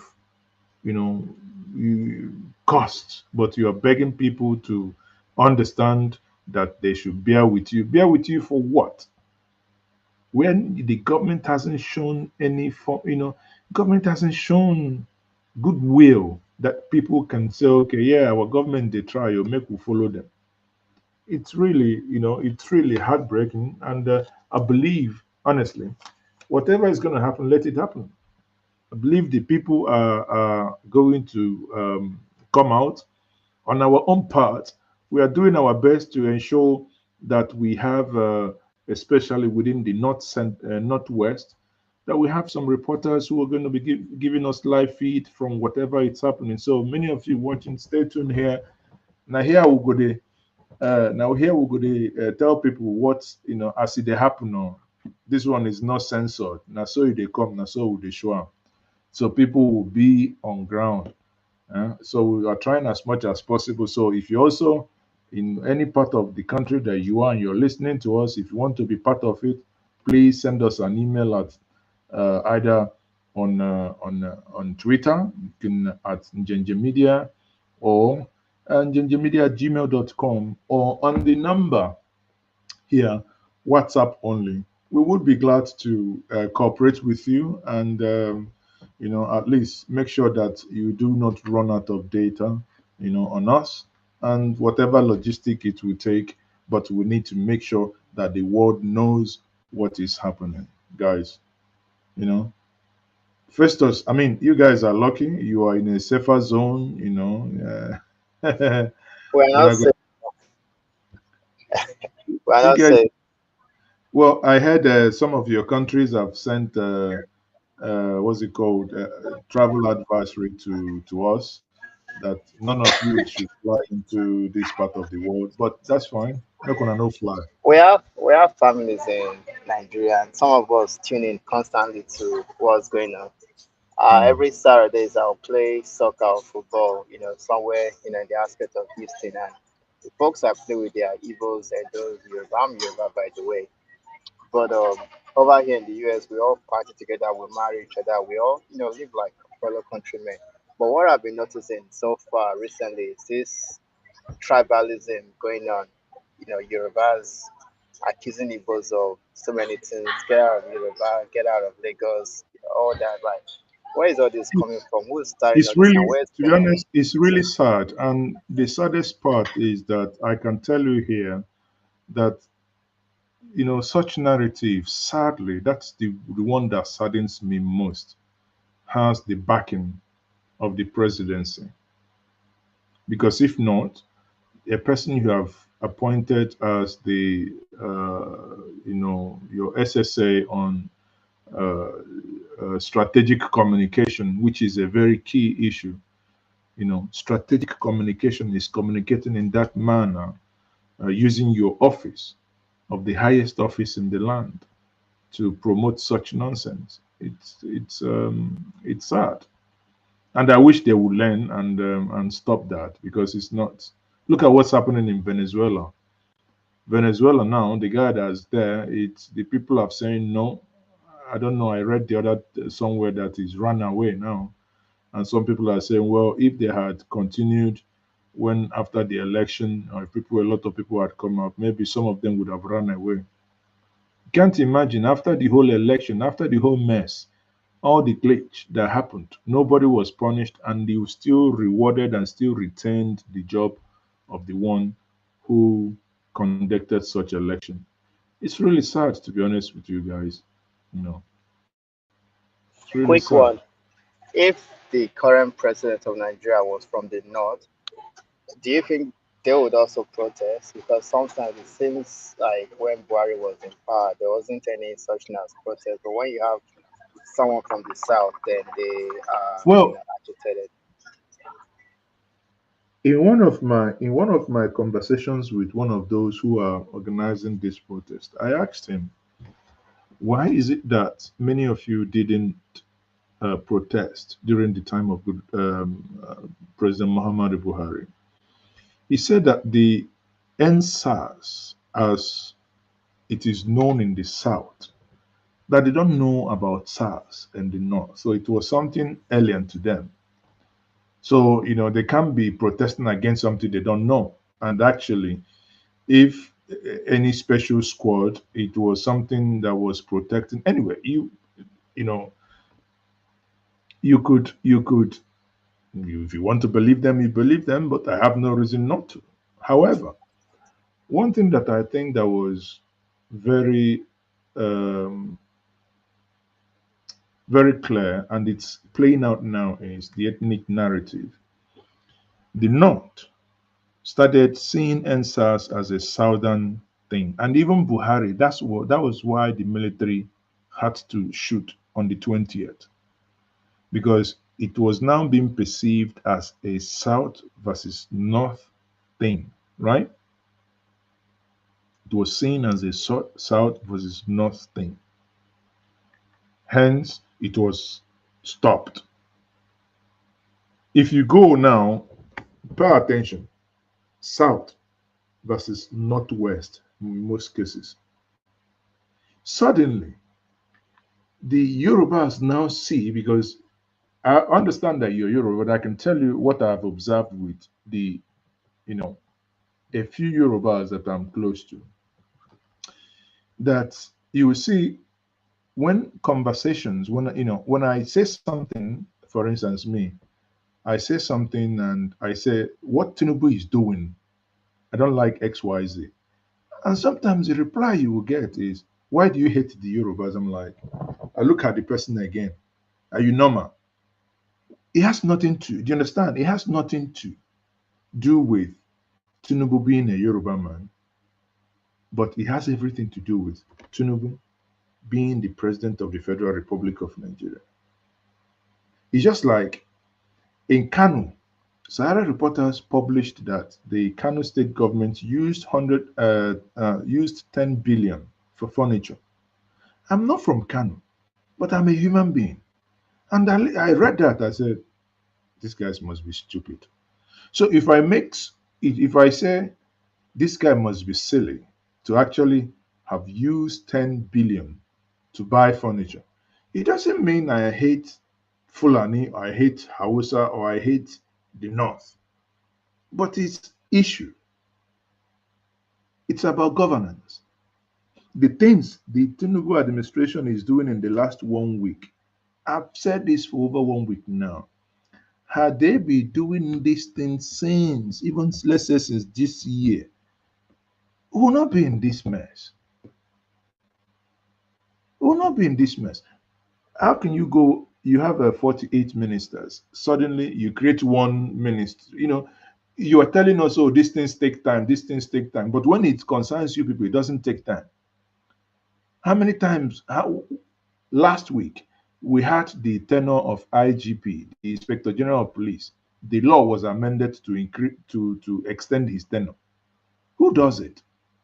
You amend the law to extend tenure because of one person, and that bill was read concurrently at the Federal House of Rep and the House of Senate in the same day, done and dusted in the same day. It means if we want something done, we can actually do it the same. Let all of us converge in Abuja. If you want to do public hearing, yes, we are the public. Let us hear us out, right? So it means if there is the will to do it and to do it for certain things, whatever is also good for the goose should also be good for the gander. So if it is good for the elite or the ruling class, then when it comes to the poor, it should also be good for the poor. That's my own. Yeah, there are lackeys within our ethnic group who, like you said, they turn a blind eye when it comes to the rubbish and nonsense Tinubu is doing, even within like my close circles.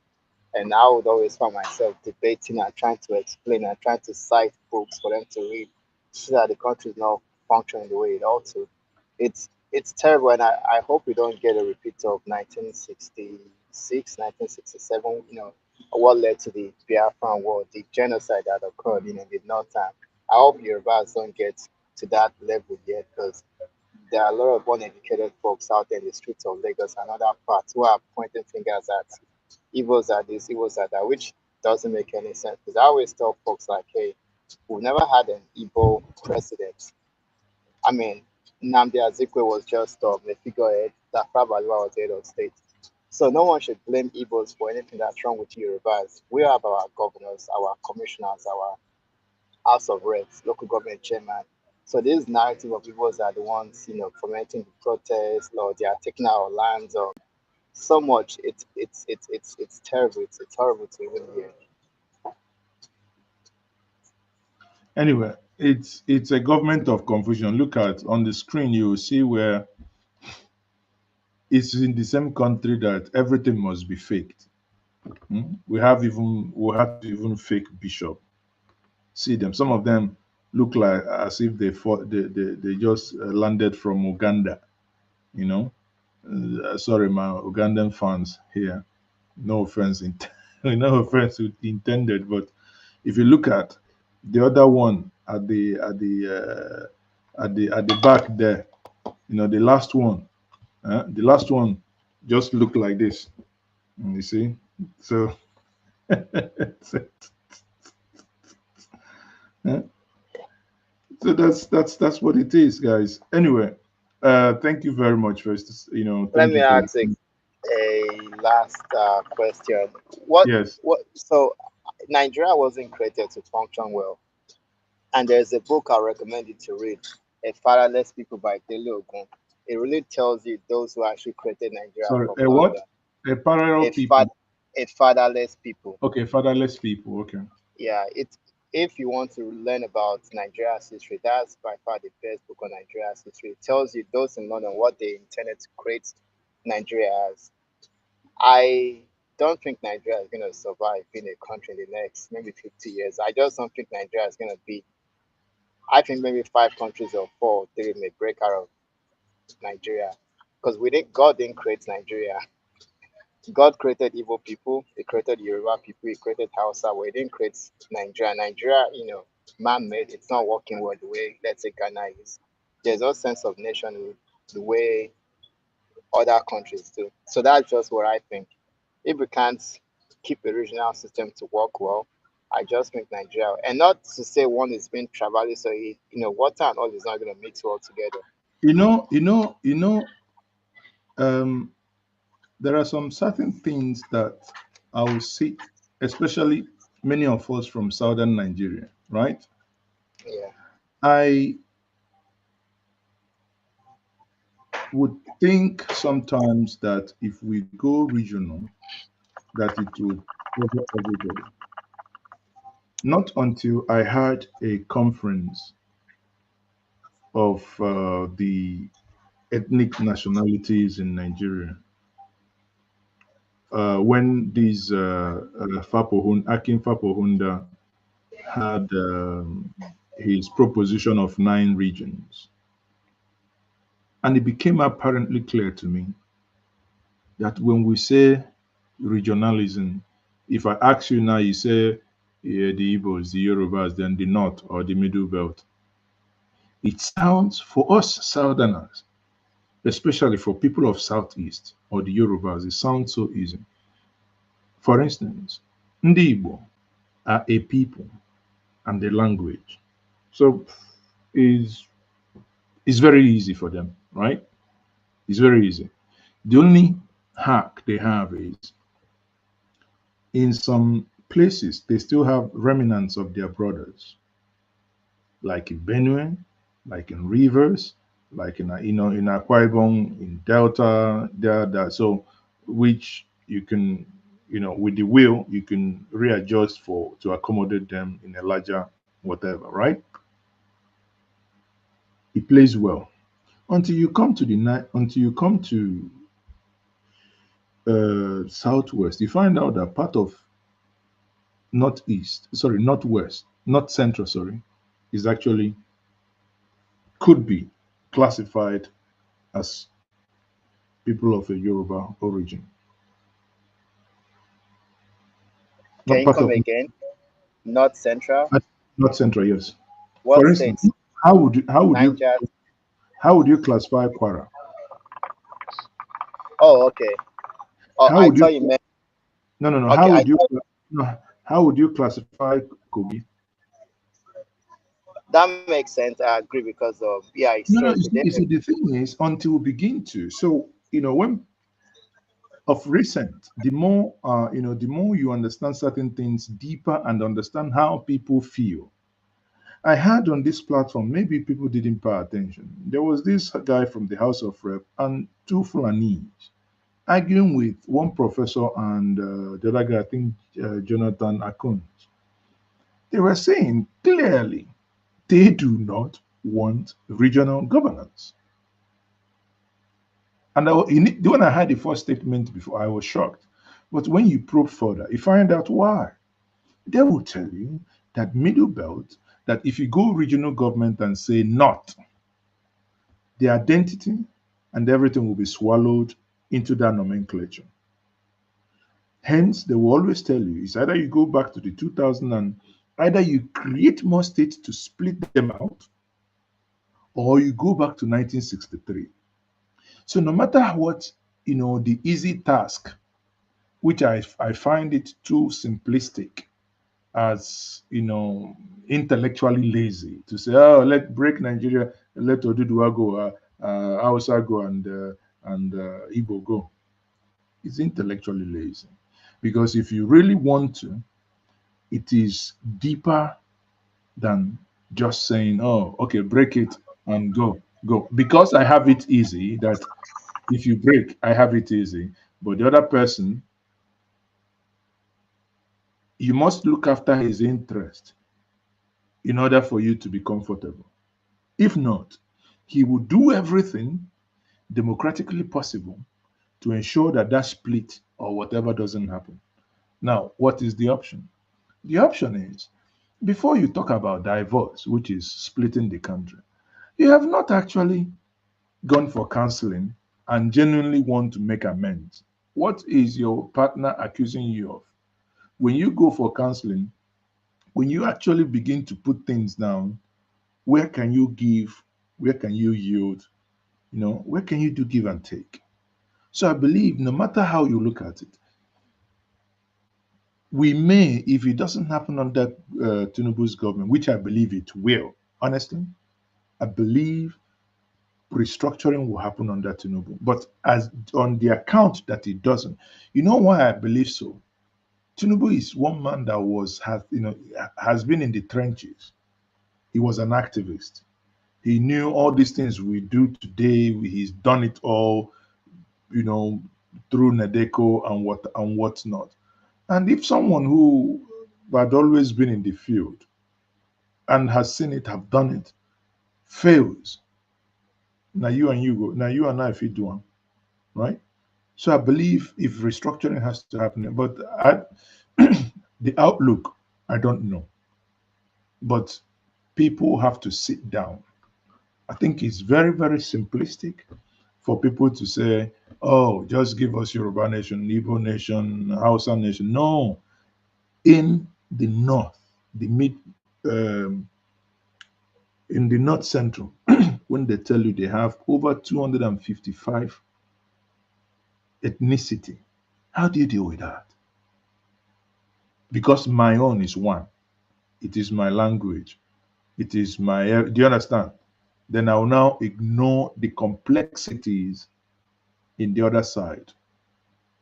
That's why you see, they will tell you Southern Boronu, Southern Bauchi, Southern Kaduna, Southern this, that they are a people. And on the other hand, you now see the other people saying, no, we have to make it one. Therefore, every single every single line of demarcation that is on the other side, will have to just blow it out and bring it all together. I don't know. But they also, on a final note here, yes, God did not create Nigeria. Not every country on this planet Earth was created by God. Not every country on this planet Earth was created by God. God did not create the United States of America. God, there are so many countries in this world that God did not create, right? But the issue is, there are people who got married by happenstance. God did not say, oh, Festus, you must go and marry Kemi. No. Happenstance. There are people who actually started with contract marriage, eventually ended up loving themselves at some point and probably live until they die. What am I saying? I'm saying that until we begin to have frank conversation, begin to respect one another. You mustn't like me, but we must be able to have legal boundaries. The things you must not do to me legally, and the things I must not do legally. It's not, oh, I must fall in love with you for me you to be in one country. No, no, no, no, no. There must be things that, minimum requirement. I can't do this to you, and you can't do XYZ to me. Mutual respect, I mean, if you look at your country or the country you live in, Texas is like, there is a joke that you can actually open your window from Texas and I'll be Alaska, sorry, Alaska, and you'll be looking down to Russia and waving at Putin. Yet it's still within the United States of America, isn't it? Areas. I was supposed to be in. I will actually tomorrow. I was supposed to be in. Tomorrow is which day is on the second? No, on Friday. I was supposed to be in Atlanta on Friday, but at some point I couldn't. Why? Because now I have to, if I come into New York, oh, that time I'll have to fly how many hours again to go to Atlanta. I said, okay, can I drive? When they calculated before they reached there, the event that I was going to attend will probably have finished. So I looked at it, just for 3 days to have that stress and kind of, So I said, no, I'm not going to. I'll probably see what I can do to join virtual.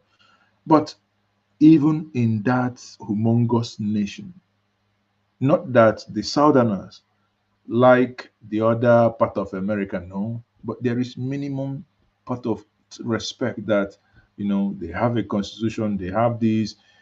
It comes down to England, it's the same. Not that the British people, the England, not that they like the Welsh or the Scottish. No, when Gordon Brown was British Prime Minister, Jeremy Corbyn, no, sorry, not this guy Clark that does a motor show, called him what's it called, One Eye Scottish Man or whatever. A fellow, this, and the way they treated him with disdain, because same United Kingdom, but from Scotland, it was viewed differently. However, some of these things they can think it, they can probably murmur it, but because there are legal frameworks as to what you can do and what you cannot do, and these things, I mean, honestly, with conversations and stuff, we may get it right one day. But what I want to tell every one of us, whether you want to agitate, break, do this, what I keep saying to us, if anyone way you want to self know is like that, you must put in some work. Even if you want to create a different, you must. And it's not all this online nonsense scamming they do to here and there, forming online government. Just when you look at people who could not lace two sentences together, tell you they are now this, they are the other one. It's all about money, scamming people with their little end money. But again, governance is a serious business. It needs brain power. To begin to think, you have to engage people. Anyway, on that note, thank you very much. They said the number displayed is not correct. Hold on now. It be like saying not true. I think maybe some of you have been trying to call. Come on. I think you're right. Festus, the number displayed 2204. Huh? Come, let me see. I think you guys are right. Let me confirm the number. Just give me one moment, please. And thank you very much, brother, for pointing that out. So the number displayed is not correct. The number is 22. Hold on. Yeah. Oh, you're correct. 070 004 2206. The number has been it's now updated. Try it once more. 7 plus 234 708 004 2206. Yes, that's the number. Sorry about that. So for those of you, but again, if depending on where you are, if you wish to join through the link to join, it's we can share that again, but the link to join, if you so wish, it's pinned. If you're watching us from YouTube, it's pinned on the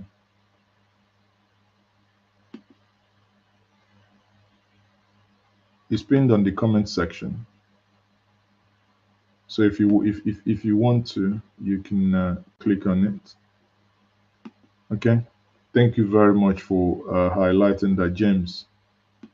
James, thank you. So I've shared in the comment section the link to join A Fatherless People by Dele Ogun. Okay.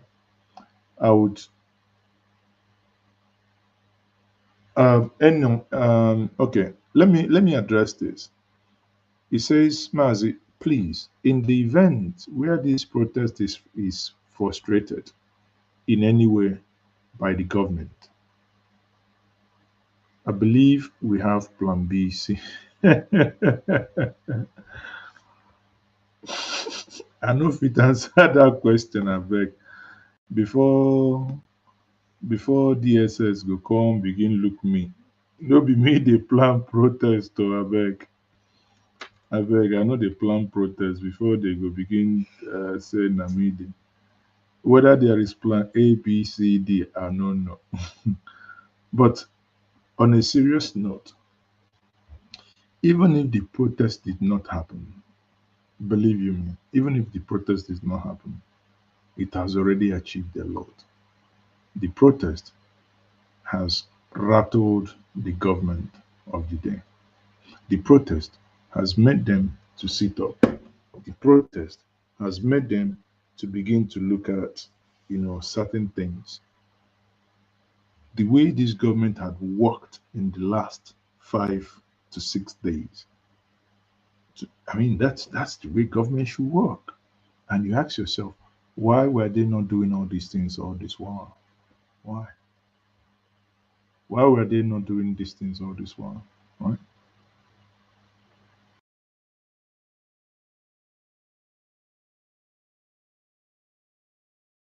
The line. Hello. Yes, hello. Good evening. Yeah, good evening. How are you? Okay. So I have been watching the program, the live program, and it's been educative. It's been very interesting. Um, I've been an ardent follower of your page, of your TV. Okay, thank you. And I want to use this opportunity to appreciate you, to encourage you, for all that you've been doing, trying to enlighten the populace, engage the people, in a same manner, and bringing a lot of activities that most of us may not be able to, have known about. So I want to encourage you. You're doing well. Keep it up, my brother. My name is James. Okay. And I'm calling in from Manchester. Oh, okay. UK. James, thank you. You're calling from Manchester, UK. Okay. Yes. Hmm. So I want to make a little contribution. Yeah, go ahead. It's a free word. Go ahead. All right. So I listened attentively to your conversation and to your submission when you talked about the rules of engagement. How Nigerians, various parts of the country, that were amalgamated by the British Empire. How we could engage, code of conduct per se, to be able to live harmoniously with mutual respect. You cited examples of different countries, United States, even here in the UK. That is exactly what our leaders, the so-called ruling elite class in Nigeria, that is what they fail to understand. They're still busy with, mercantilism. They're still busy with, grab, their selfish agendas. And that is why Nigeria is in a mess at the moment. There's no respect. There's no mutual respect. What happens is any region or ethnic origin that happens to capture power, because in Nigeria, power is not being freely given by the people. The way it is done in every sense society, power is being captured by by group of people. Mm. And whenever that happens, we find out that they tend to enthrone dominance of their lives, of their tribe. There's no respect, for the communality. There's no respect for the generality of the makeup of the country. And if that continues, there is no way the country can progress. It will just be, same story year in, year out. And unfortunately, the people that benefit from this state capture, that is happening in Nigeria are just very few group of people. The generality of the masses don't benefit. All this nepotism and every other thing that is going on there, if you ask Tinubu is the president, President Tinubu is the president today, how many Yoruba people on the streets, of Yoruba land are benefiting from his government, other than few group of Yoruba elites, So hold on. Let me interject now. All right. Now, let's say that the Southeast is a country. Don't you think that the same thing you are complaining now may also that would also happen? I'll give you an example. That you have a president that comes from, let's say, Ebony. Then he wants to build a coastal road or a highway. He starts it, because he doesn't know if the fund will get to when he gets to Asaba. But he will decide to start it from Ebony State. Are you aware in 1991 when states were, states were created and Anambra broke out from Enugu, or rather, the old Anambra was split. Then you now had a new state, Enugu, and another state, Enugu. And people were sent back. Yet this is a people, a region. Even as recent as the former governor of Abia State, Theodore,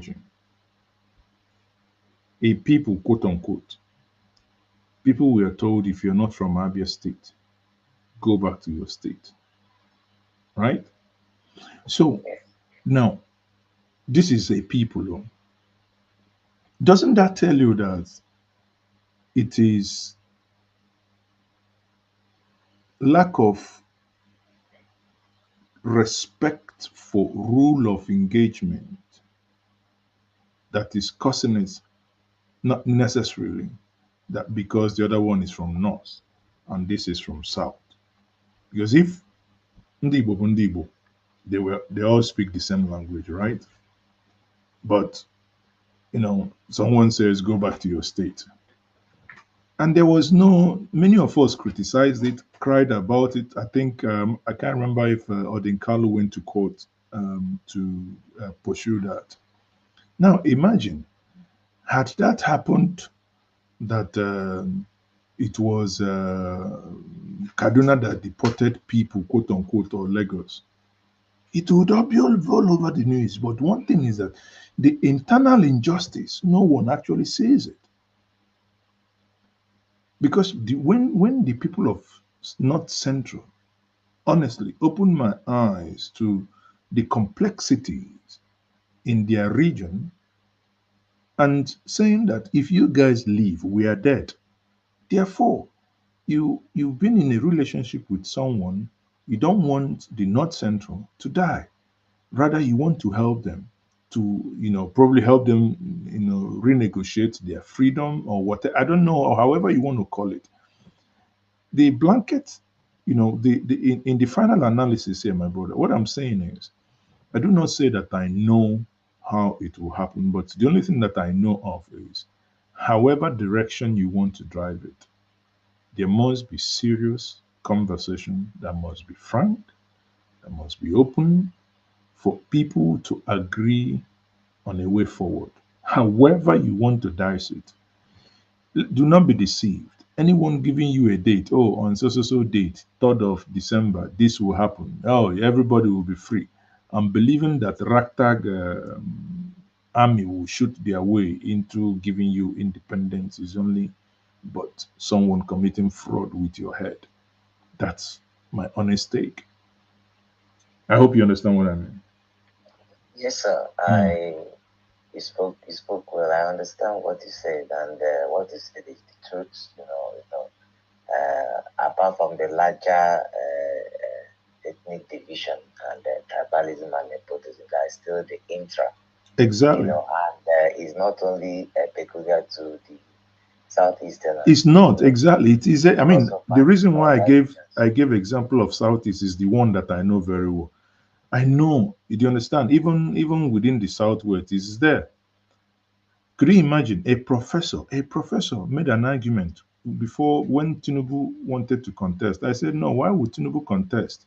A professor told me, because Yorubas had never contested. I said, why? He said that Obasanjo was not Yoruba candidate. In fact, Obasanjo was not Yoruba. I'm like, are you for real? A professor saying, making such comment. But what that tells you is the internal division even within the Yoruba or the Southwest. For someone of that caliber to make that, postulation that Obasanjo is not Yoruba candidate or rather did not represent the interest of the Yorubas, right? So it's because he wasn't tribalistic the well, way they had wanted him to be. well, He was more of a nationalist, so they felt he's not their brother because he didn't do what others before him, or he did. I mean, he didn't behave like an average Nigerian would have behaved. well, At that position. I leave the interpretation to you, but I just made my point. Because Obasanjo to me,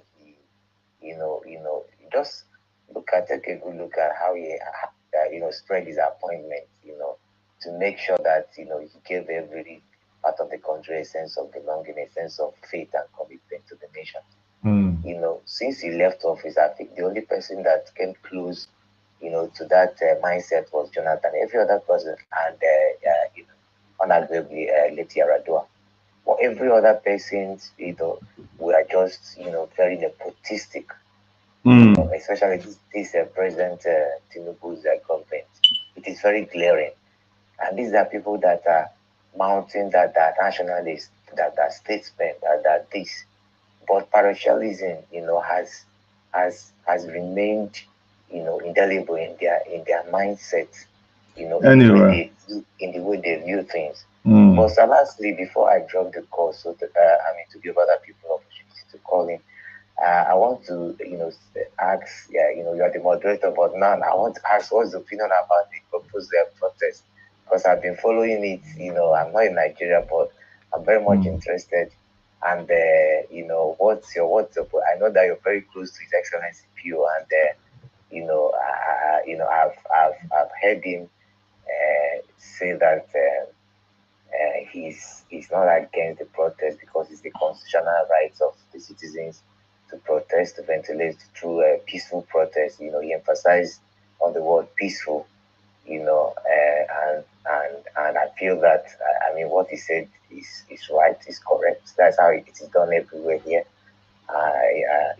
But I don't know. There are fears that it might turn violent.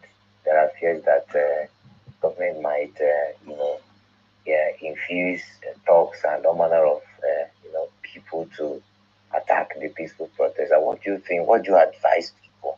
Well, it's not about advising people. People will come out and people will protest. The only thing I say to people is to be civil.